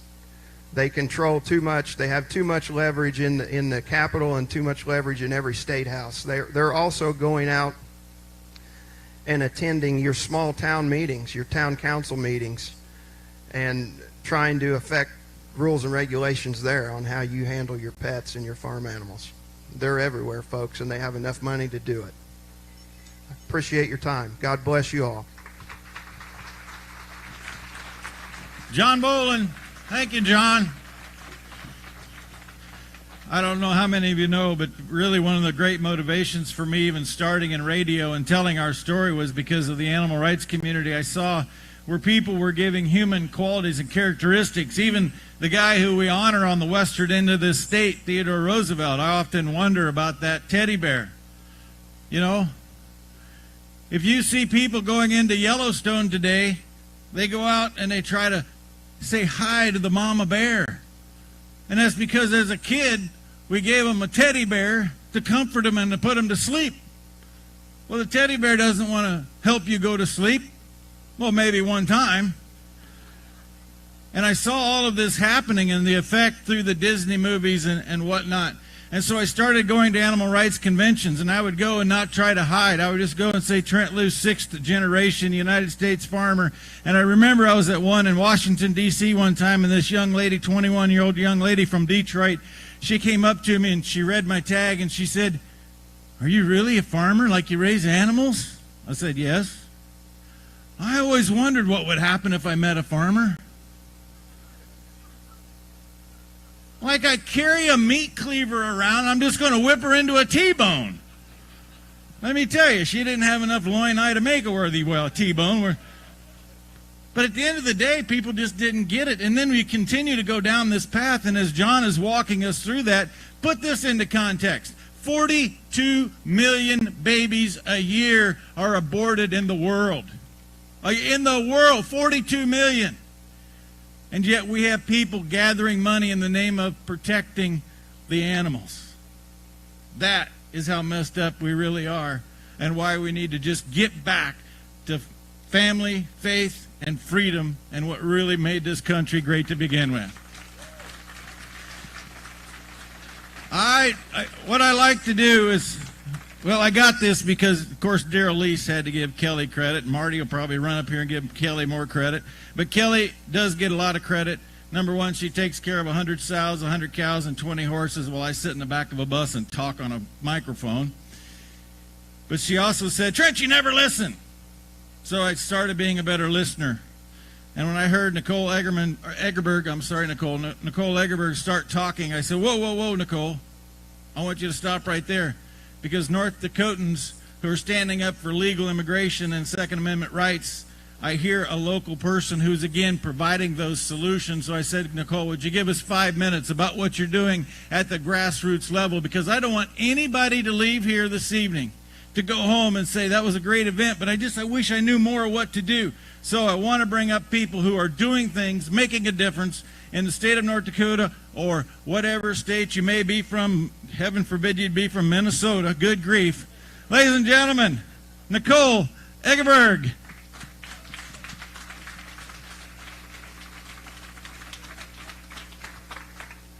I promise you when I go to Wyoming and Montana, I don't pet the buffalo. Good evening, everyone. My name is Nicole Eggerberg. Grassroots, yeah, you can pretty much say that. I'm not a politician. I have no desire to be one. So what I do have a desire for is legal immigration and the pro-Second Amendment. We've talked about the pro-Second Amendment quite a bit this evening, so I just want to talk about North Dakotans for legal immigration and pro-Second Amendment rights. In March, the governor wrote a letter, Governor Burgum, but let's give him a little cheer for today. He is sending 50 of our National Guard down to the southern border. So let's give him a round of applause for that. Let's give him a little bit of credit where credit is due. So his letter came out, and he didn't say no. He didn't say no, we're not going to send him here. He simply urged the administration. So I started doing some investigation. So here's some current investigation for those that are not aware. The reason I got involved is our infrastructure, and I'm not talking about our roads, none of that. I'm talking about our law enforcement. Who in here appreciates their law enforcement? How about our schools? Who in here appreciates the schools? Do we have any teachers here tonight? All right, thank you for everything you do. So when we talk about the illegals coming in, that is who it dramatically impacts. So we have our law enforcement. It pressures our law enforcement even more. It puts pressures on our schools and our teachers because a lot of these are non-English speaking and they're bringing in undocumented and they're here illegally. For those that are not aware, there's approximately 15 million illegal immigrants here in the United States today. Who in here pays taxes? Okay, there's your tax dollars, hard work, ladies and gentlemen. Who's here for legal immigration? Who believes that people should come in legally, and who's here because of legal immigration? I am.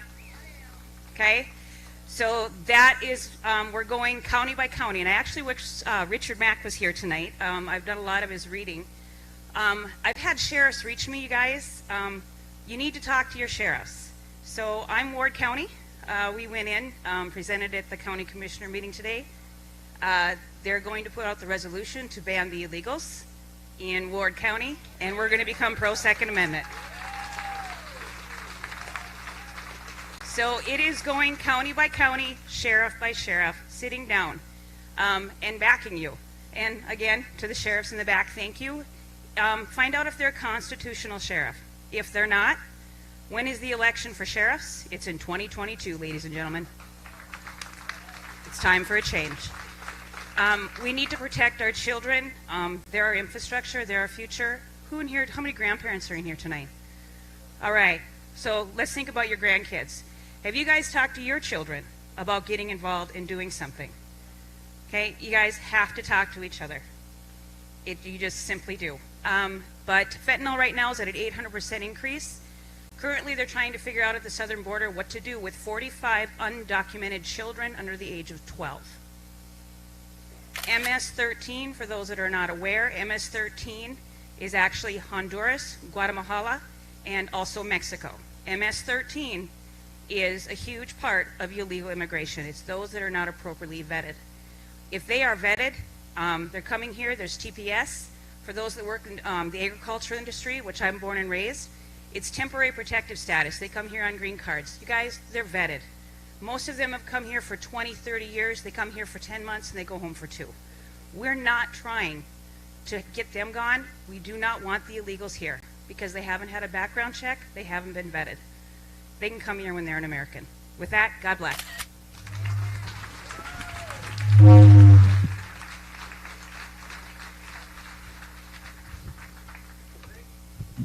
Thank you, Nicole. Thank you, Jake. Nicole Eggerberg right there. You know, it makes no sense whatsoever to a person who understands livestock and has been managing biosecurity, and you don't bring animals in without knowing exactly what's going on from a health standpoint. And we go down to the south border and we encourage people to come across at a time that we tell people you got to bar up because we don't know what COVID you're going to get, and we're just hauling them across that south border unchecked. It makes no sense whatsoever. Yes, we were a country founded upon immigration, but it was legal immigration, and it flies in the face of the people who came here legally and went through the process and are now citizens of the United States. We need to partner with them and say, we stand with you to make sure you follow the legal channels if you want to be a citizen of the United States. Thank you, Nicole. Thank you for those grassroots efforts. All right, now we got an interesting, I don't even know what the Fogarty's doing over here, but he's got a hyperbaric chamber set up. Did you hear that, Brad? There's a whole level of people like, oh, I'm going to take off and go over there and get in that chamber. Dr. Brad Meyer comes to us from Northwest Iowa and understands up close and personal what it means when you actually implement and provide medicine for people that improves their lives instead of following the standards for profit and putting company policy above people. That cannot continue to happen, and this young man is traveling the nation and also a veteran. We'll get to that later, but Dr. Brad Meyer.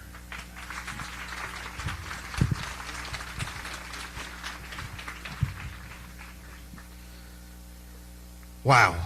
Thank you so much for coming out tonight. Y'all inspire us, you know, as much as we hope we inspire you.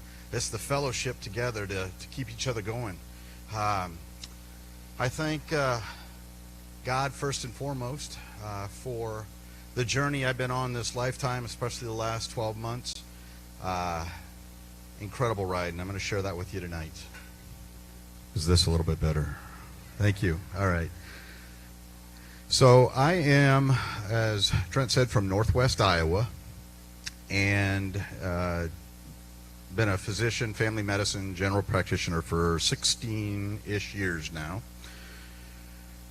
Got my residency training at University of Nebraska Med Center in Omaha, and did some time, was blessed with some time down in Georgia, and deployed, was the head of an emergency room, and for 6 months came back to Iowa, and then to my hometown of Okoboji, which is in Northwest Iowa. And yeah, it's I was there to set roots, and I'm excited to bring my message to you guys, because I know this is going to resonate with you, and it's all touched you in many different ways this last year. So my story is your story in many ways.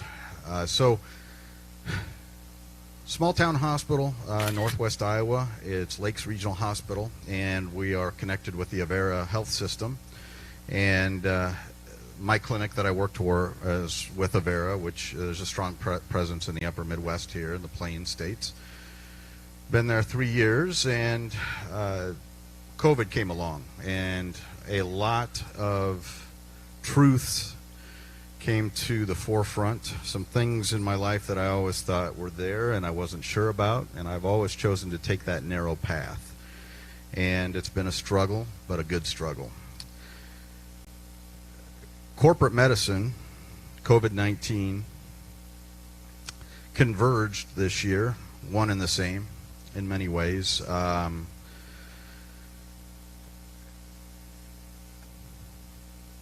started taking care of the hospital patients, my patients, in May of 2020, and was a renegade to start. I started off with hydroxychloroquine. So y'all know that was the dirty word that we weren't supposed to prescribe. So I used my noggin, and come to find that a lot of my colleagues are not willing to go off of the path of the CDC recommendations, the government recommendations, the corporate recommendations. But just like I took an oath for the country, I took an oath when I decided to become a physician. And that oath meant more to me than a job, a career. So I was going to go out and do right by my patients, no matter what. Several months roll by. I start to notice that there are a lot of treatments out there that aren't getting mentioned, that really are saving lives and should be saving a lot more lives. That's ivermectin, supplements, vitamin D, zinc, hyperbaric oxygen therapy. Believe it or not, NYU University had a great study early on that proved the benefit of hyperbaric oxygen. Forget about the intubations, all those things that were not effective. We should have had a boatload and then some of hyperbaric chambers. And Dr. Ted Fogarty, who's my friend and colleague, he was the one that brought me on to this new stage and understanding of the hyperbarics. So guess what? The medical journals that are out there, they wouldn't take that information from NYU that proved that hyperbarics were getting people out of the hospital and home. Okay? So a lot of red flags out there. I spoke to my colleagues and said, why don't we get our patients in as soon as we've got a positive COVID test? Right now. Let's get them in. So we can do something about it and still instead of coming in at day 10 when they're looking really bad, needing oxygen, have to go to the ICU. Silence. Nobody was interested. Time passes, and my story evolves. I see some dramatic improvement when I'm prescribing ivermectin and hydroxychloroquine. People are literally getting better in 2 to 3 days. It's like a light switch going on. And I say to myself, why aren't we all doing this? I soon got a knock at my door, at my office door, saying, corporate's here. They want to have a chat. Okay. So we had a chat. And they said to me, Brad, Dr. Meyer, we can't have you prescribing that ivermectin anymore. They also told me at a subsequent meeting, we can't have you talking about COVID-19 vaccines, quote-unquote vaccines anymore, because you're going to confuse the community. And I said, I thought my role was to educate and give them proper informed consent to make that decision, that informed decision. Knowing what I know about that jab and how dangerous it is, it was my duty. I could not sleep at night if I did not speak up. Many nights, many patients, hundreds of patients treated, lots of prayers, laying my hand on those patients and asking to pray with them, because through this whole journey as a physician, I believe that I'm connected to my Creator. I was gifted to be a physician and a healer through Christ, through God. That became more and more clear to me, because every step I took to pray with my patients, God was there on the other side, reassuring me. So I did it more and more, and this is eventually how I got introduced to Dr. Fogarty, through a patient. Because I'm in Northwest Iowa, he's in North Dakota. One of my patients, she's a realtor in town, was very, very ill with the COVID. This would have been in March. And I saw her 4 weeks before, and we had a conversation, and I said, Marilyn, you know, if you get sick, you're going to need ivermectin, amongst many other things, but I might not be able to give it to you. She's like, I know. And serendipitously, she comes in, and my colleague is off that day, and I happen to be the one taking care of her. I go upstairs, and we pray together, and I said, Marilyn, I can't give you the ivermectin unless we can think of some way to get this in here. Because my prior couple of orders I had written for patients on the floor had been canceled out. Those patients ended up dying.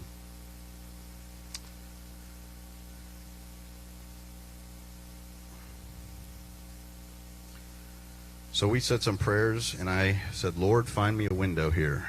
And I called Dr. Fogarty. And he said, Brad, what about N-acetylcysteine? And there was our window. N-acetylcysteine is a mitochondrial supply firehouse that just is what our body needs when we're fighting COVID. It's also used as IV mucomist for Tylenol overdoses, for exposure to different gadolinium, different items when we're getting a radiation test, an imaging study to protect the kidneys. Well, as we know, 20% of medications that we write, 20% of the cases, they're off-label. This would be an off-label use. So I talked to her and I said, this is an off-label use, but we've seen it used and it's effective. And she's like, let's go for it. We prayed, and thank God it went through. And 2 days later, she was heading for the ICU, oxygen, intubation. 2 days later, she was walking out of the hospital. So.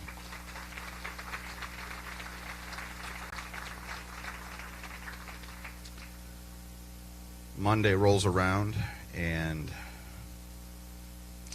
I had some visitors at the door, and they said, yep, you got it. Can we meet you with you, Dr. Meyer? And yes, yeah, you're being terminated without cause. Of course, I knew the cause. We had had conversations, and I was told not to prescribe, not to talk about the vaccine. In fact, this is my hometown. It's a hometown boy coming home. I was on the billboard the week that I was fired. So I've got a lot of support in the community still, and a lot of people questioning. And I hope my story is going to, a lot of you I know are already awake, but just to hear my story, realize it's real. What you hear is real. But this has been a blessing. You guessed 6 months ago, 3 months ago, I never would have guessed I would have been here with y'all. Beautiful. This time, as things compress in our world, we are coming together. This is what we need locally, to come together and find our tribe, identify each other where we feel comfortable and understood, and give each other the truths and say, affirm, yeah, that's true. When I was prescribing ivermectin, Dr. Pierre Corey, he sat in front of the Senate and U.S. Senate and U.S. House of Representatives, friend of mine, I called him up and I said, Dr. Corey, what do I do here? He's like, keep prescribing that ivermectin. He's like, you're not crazy. So tell me that again 3 times. You're not crazy, you're not crazy. He's like, we will be proven right. And for me, it was not to be proven right. It was to be what's the best thing to do. And as y'all know, rural ivermectin, it has a multitude of uses. We use it with our animals, farmers all the time. It's incredibly safe. It's being used around the world. So the beautiful aspect, again, of this is how can we all come together? How can you guys get the word out for those other physicians that decide they're going to stand up? Help those physicians build the alternative to what exists. Because we do. We have to build our alternative, whether or not it's in ag, business. We have to band together and build those alternatives, create those alternatives, and talk to each other. How do we do it? One of my colleagues said, I agree with you, Brad, but if we get fired, where else am I going to go? There's always going to be a place to go. There's always going to be support, and that's what I found out. Dr. Marty Beard over here he is a hero. He is a story. He is the ultimate bootstrap, honesty, integrity story. Do what works. Stand by it. He broke his pelvis this last, when was it, a couple months ago? Easter Sunday, bucked off a horse. He was not bucked off. Make sure you get that right. Because he wasn't bucked off, he broke his pelvis. If he would have just fell off, he'd be fine. Okay, he was holding on so hard because he is an amazing cowboy that he should have let himself go and had a soft landing. But when he came down on that saddle, he got a fracture. Well, he spent time in Dr. Fogarty's fixed up hyperbaric. Tell you what, that thing healed like crazy, and it absolutely amazed the orthopedic surgeon, saying, yeah, they thought he was going to have surgery. The funny little secret that's out there is there are a lot of truths out there in medicine if you're going to look for them, and they're out there. That's one of the stories with hyperbaric medicine that's been tamped down by Big Pharma over the years. The other is all the amazing supplements, the right supplements from the right places. Purple powder was created in North Dakota to fire up those mitochondria to get us to fight COVID-19. Another example. What we can do, God has given us those answers, those treatments. And so going forward, support each other, support the endeavors that are the folks that are going out there and taking a stand. Be bold, take a stand yourself. Get out there. And couple locations that you can follow and get more information, because I love to teach COVID-19, myths, facts, truths that have been hidden by Big Pharma about hyperbaric medicine, and how amazing it is, reversing dementia, all kinds of things. But Moplat, hyperbarics.com is going to be a site where Dr. Foger and I tag team are able to give you some answers, potentially telemedicine down the road to treat you for COVID or any variants that come along with ivermectin, purple powder, whatever it may be.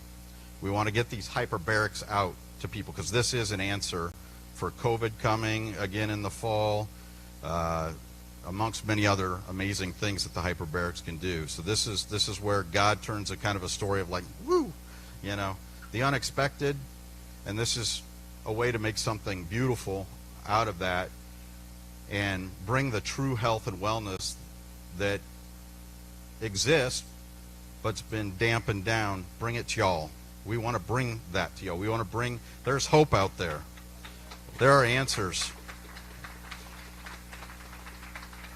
And one final thing, you're going to be more like a veterinarian in human medicine and work at building the immune system instead of waiting till people get sick and then treat it, right? Trent and I had that discussion. Absolutely. That's where they're a mile ahead of us, 2 miles ahead of us. Let's fix the cell, let's prevent. And let's help the animals with the hyperbarics as well. That's a big thing. So many areas, but absolutely. Dr. Brad Meyer, come over and look at his hyperbaric chamber. Thank you, Brad. All right, we've got one speaker left, but before we go off the rails here with this guy, I got to call Marty. Can you get up these steps? Okay, you got bucked off and everything. I didn't know.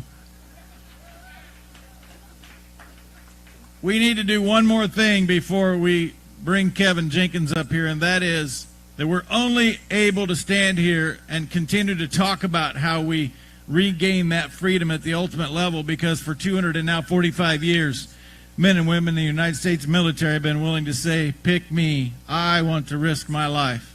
I want to put my family in jeopardy. I want to sacrifice. If you have served in the United States military like Dr. Brad Meyer, please stand so that we can recognize you and say thank you.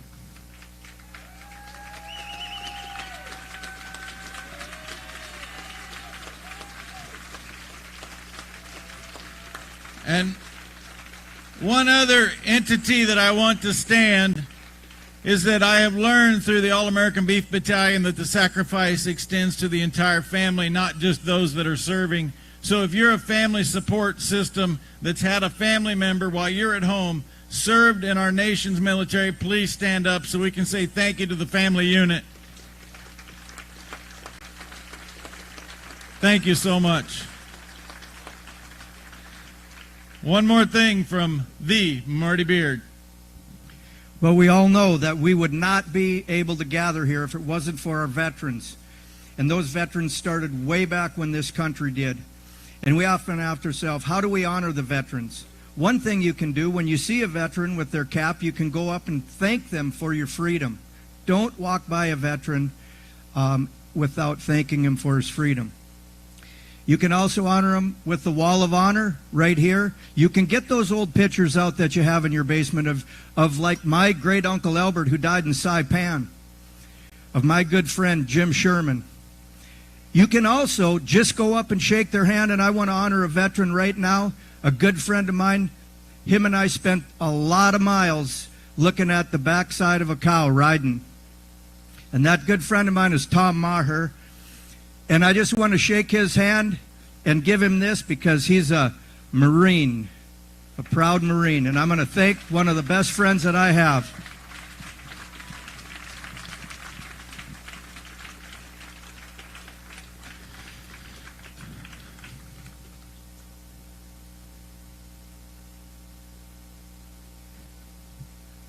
Thank you, Tom.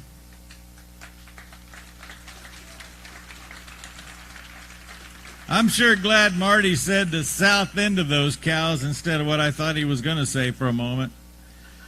You know, 21 years I've been working at trying to connect rural and urban America, and it has truly taken shape in the past 60 days since a group of people who didn't have any idea who each other was got in these buses, start traveling and gathering in groups like this.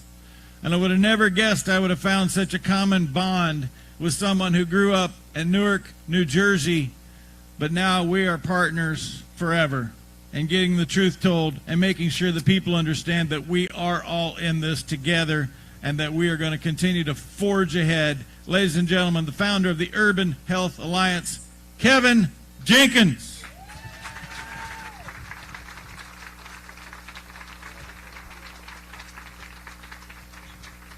Good evening, everyone. How are you? Can I have you stand up, please, if you don't mind? I always do two things when I speak, and this is just one of them. I would like for you to close your eyes, if you can. I appreciate that. Please close your eyes. And I want you to take a deep breath. I want you to inhale God and exhale fear. But I want you to keep your eyes closed because I want you to think and visualize what kind of America you want to live in tomorrow.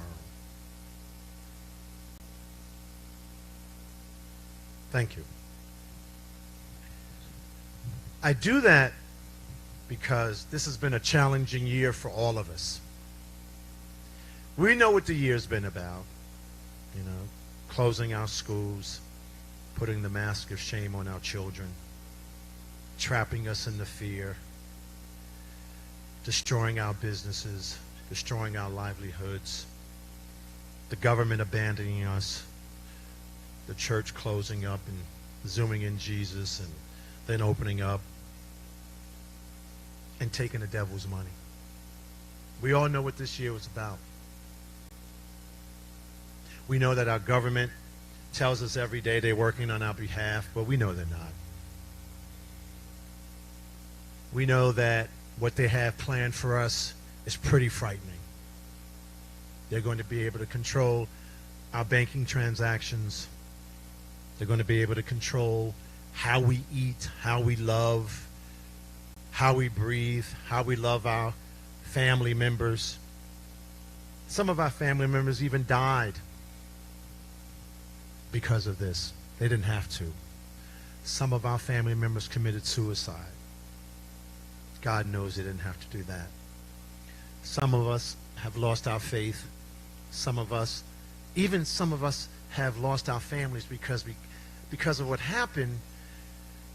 Our families were broken and they broken up. Families that were together for years are now fighting. If you're vaccinated, if you're not vaccinated, you can't come to my house because you're not vaccinated. What in the hell is going on? The reason I'm talking in this tone today, I normally am a little fiery, but I've been on the road for 2 years. I joined this tour because I thought it would give me an opportunity to speak to the heartland and get to know what people are really, really thinking. I talked to a buddy of mine because he occasionally calls me. The first time he calls me, he said, "Hey, Kev, how those white people treating you?" I tell the story because he's a really wonderful human being, but I thought it was the most foolish thing to say to somebody. I said, "You know you're a racist, don't you?" You know, and he just did it. You know, he was just being really happy to talk to me because I haven't seen him in a long time. And all of my family is asking me when I'm coming back. I'm never coming back until we win this battle. Never. I don't know how to be normal the way they want me to be normal. Because I have 2 grandsons. I love them. You have children. I remember when kids used to play, they used to get on my nerves. Now when kids play, I just like to hear it. You know why? Because they tried to take that away from our children. They tried to take it away from them, their happiness, their love. They attempted to take away, they socialize with each other. I told my grandkids, go outside and fight, do something. Get punched in the head, just fall down, do something. But I got to tell you, you know, from Mount Rushmore to here, I've been in a very, very reflective mode, thinking about what God really wants me to do, what God really wants us to do. And one of the things I said the other day was, do we really know what independence is? Do we know what it means to be independent? We know what 4th of July is. You know, we know to put on our red, white, and blue. We know to stand up and sing the national anthem. But the thing I thought about the most was, do we really, really believe it? Do we really believe in the national anthem? Do we really believe in the Constitution? Do we really believe in the Bill of Rights? Do we really believe in freedom? Do we really believe in faith? Because last year, we surrendered a lot of that. Over the last several decades, we surrendered a lot of that because we said, well, if we fight back, we'll be less patriotic. We won't be patriotic if we fight back. If we say anything, we might lose friends. Well, if we stand up against the pastor, well, the people in the church might say, you can't come back. Well, it's time to turn our back on those people because they're not standing in a gap for us.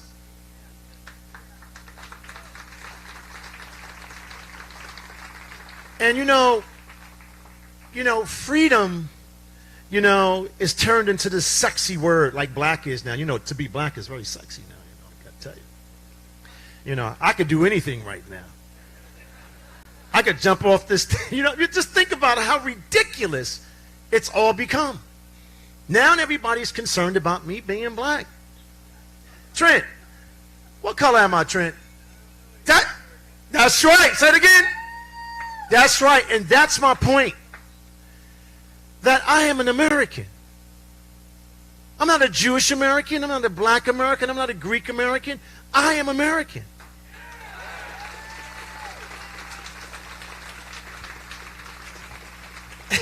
I was telling my friend today, I said, I'm so tired I don't know my name. But I have an obligation to fulfill what God has given to me. I asked God to expand my territory. I just didn't know he was going to do this. You know, God has a very, very interesting sense of humor. I won't be asking him for much again. But, you know, last year, I just knew deep in my heart that I could not just stay silent.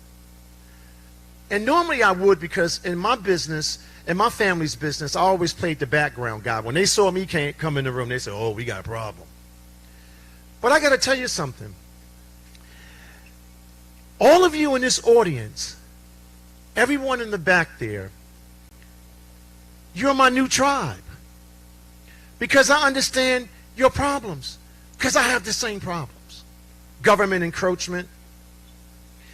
The government taking something away from us, taking our freedoms away from us. We all have the same problems. But if you let them tell you in the north, if you talk about the people living north of the country, they think they got it better, you got it better than them. They're saying, oh, they hate us. No, we don't hate anybody. We love each other. And we have to start showing each other some love. That's how we win. This whole notion that a group of people are responsible for me and my survival and my family's survival is a lie. Are you victims? You are victims because you sound just like it. I'm going to ask you again, are you victims? Now see, you got to raise your voice. If you all believe in God, you got to raise your voice to God to know. Tell God, I know I'm not a victim. I know I will be victorious. I know I will protect my family. I know I believe in God. I have faith. You got to send that message. You're too damn polite. All of you. You see what's happening in front of you, and you're still trying to figure out if somebody is going to come and rescue you. I'm here to tell you that ain't happening. You have to rescue yourself. Because your children's lives and future depend on it. What do we want for this country? What do we want for our community? What do we want for our family? Because if you can't figure it out, they're going to win. They're coming back this year to lock you back in your house. What are you going to do about it? What are you going to do about it? What are you going to do about it? Now, that is the most important word in the vocabulary this year. I'm learning that word. Kevin, what's it? No. What? No. I will not go into a restaurant that celebrates fear and death by saying, if I come in, if I'm vaccinated, unvaccinated, I will not do it. We should shut those businesses down. Put them on the list.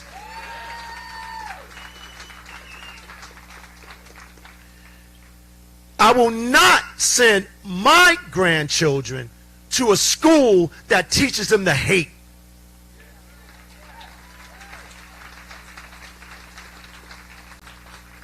I'm going to say no to tyranny every day. Now, I'm on a list. I don't know if you know that.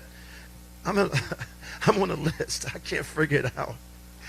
But they put me on the disinformation list. They said, that black guy, we got to do something with this guy. I don't know what the hell he's talking about, but we got to do something with him.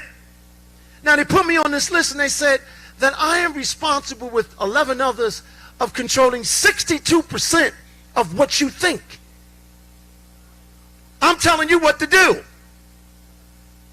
We got to stop him. Now, they got a foreign government investigating me. So y'all all on camera. They're here watching somewhere.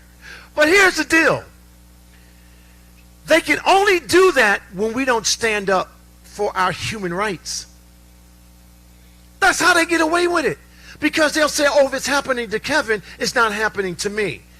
Oh, if I live in New Jersey and I got a tyrannical governor, well, I have a good governor, it's not happening to me. But you're next. You're next.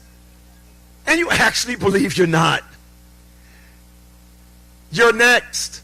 They know it. They're coming for us all. Because they believe that if they can just keep us trapped in fear a little longer, they can have their plan in place. Now, are you not going to fight with me because I'm black? Or am I not going to fight with you because I'm white? Or are we going to stand up against them because we're Americans? That's all I want to know.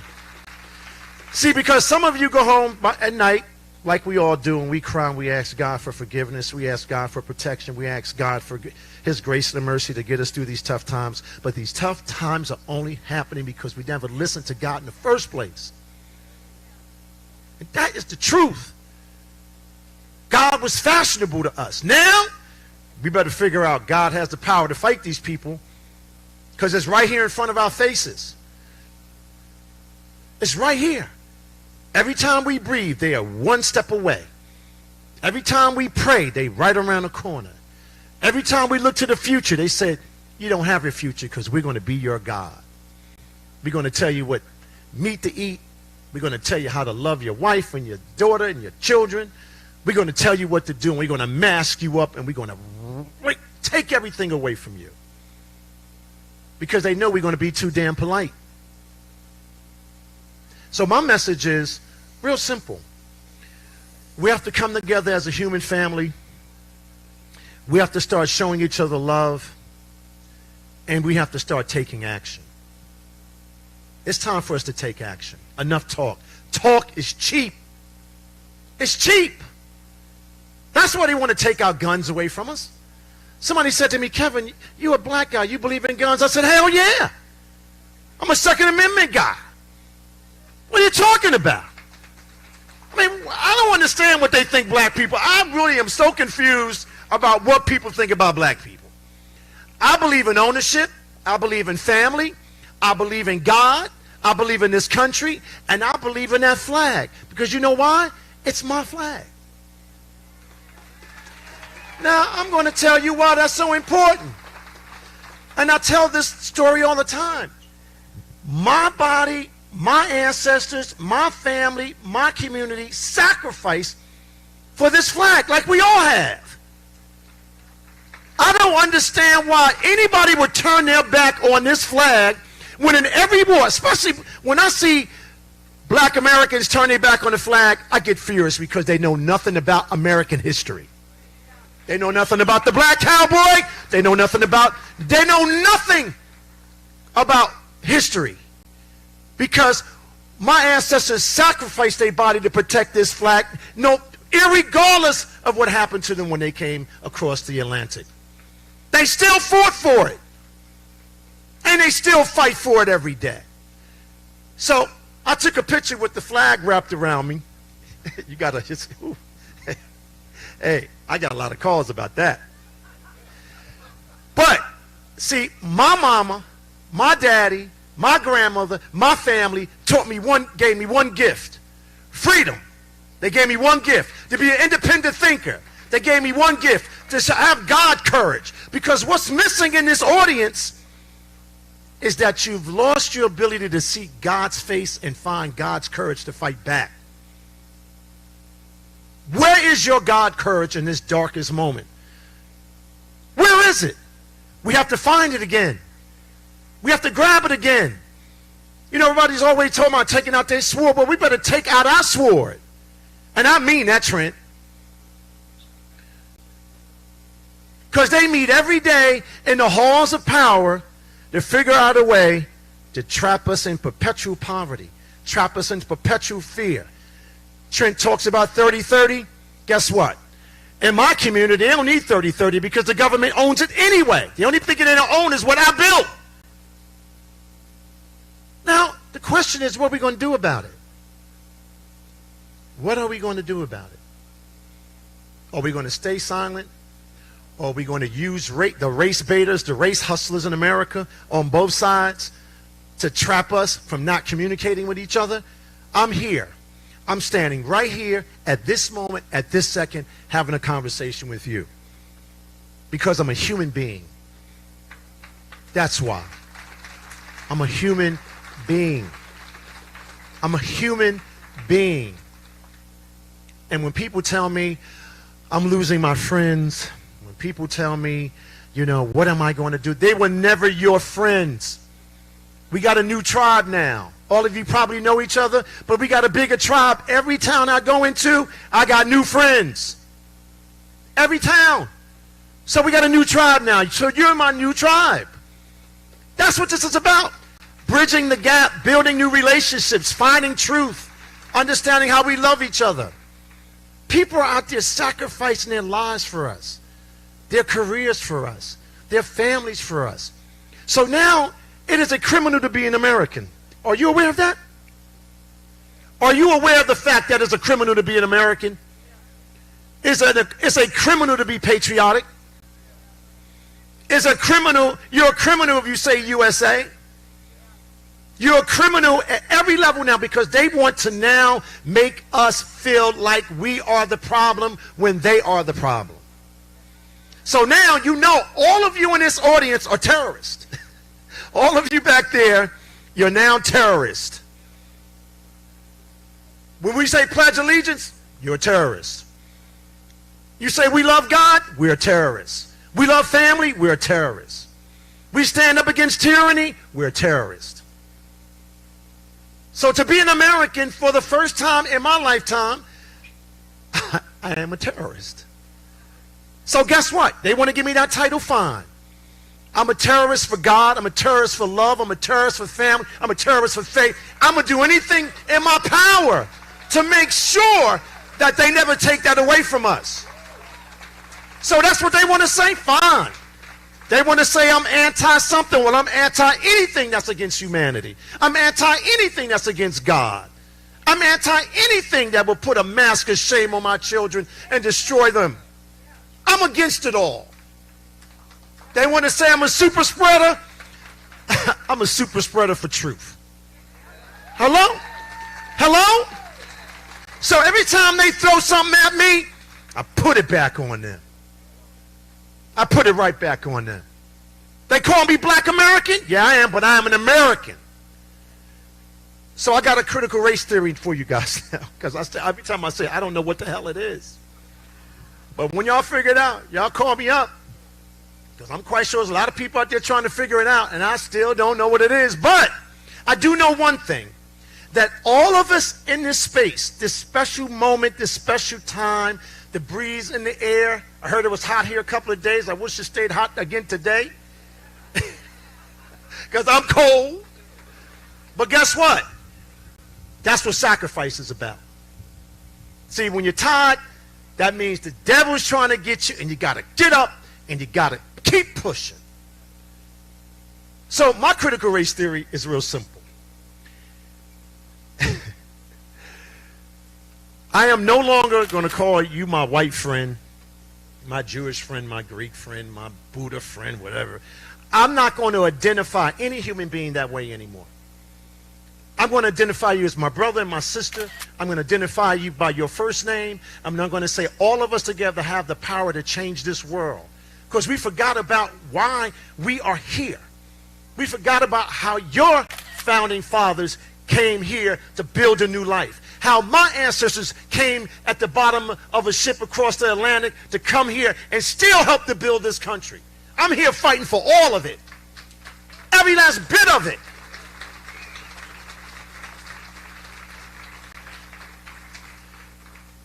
But the people that I care about the most are our children. What are we going to do about our babies? What are we going to do about our daughters and sons? What are we going to do?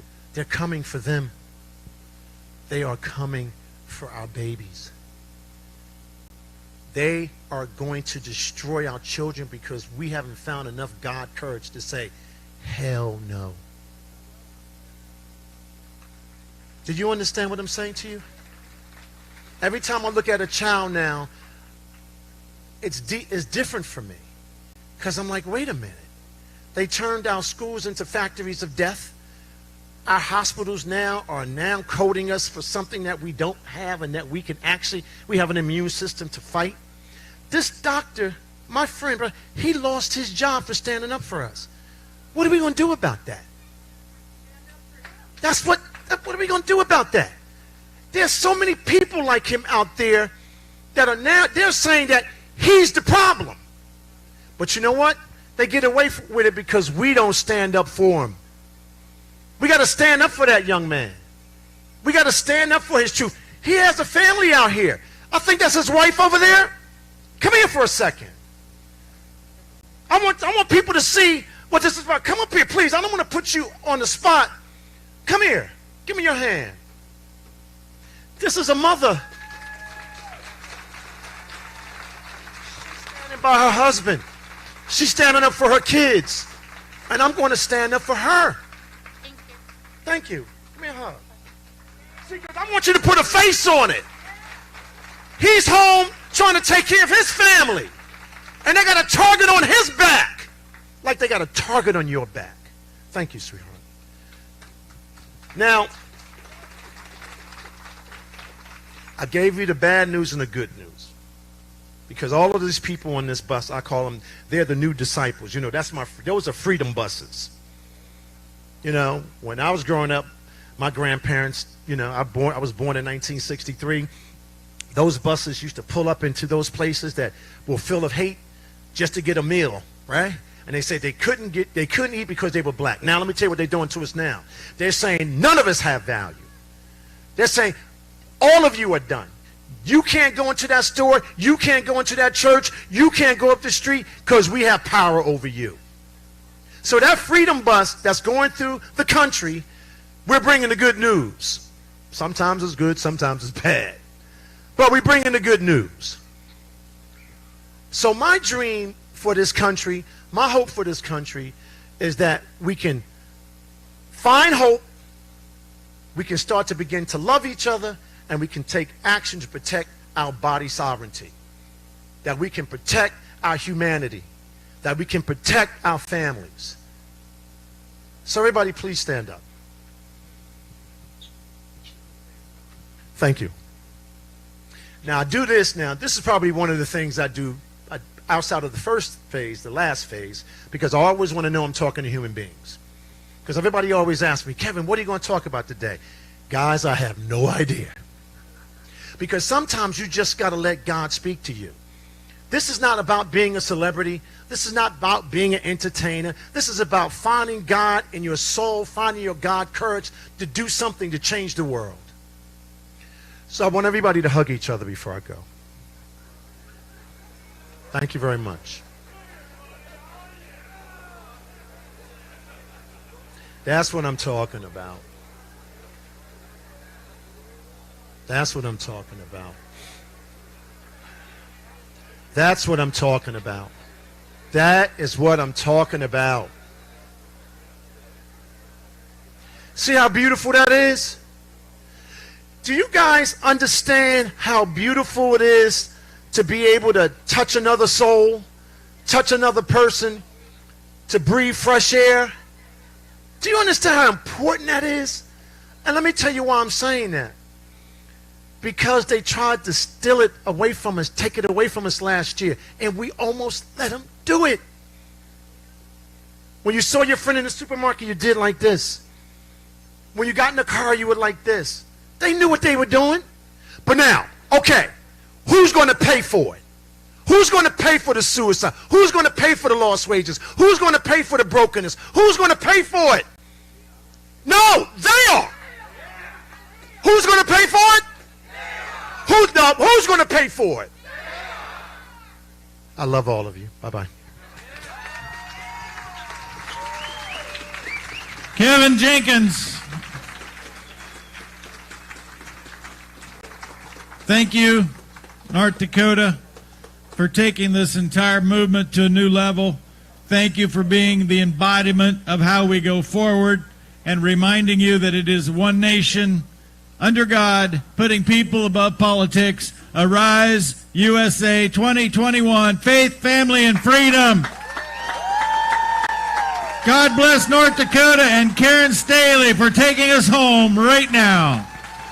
Oh Lord my God, when I in awesome wonder, sing along, consider all the worlds thy hands have made. I see the stars, I hear the rolling thunder, thy power throughout the universe displayed. Then sings my soul, my Savior God, to thee.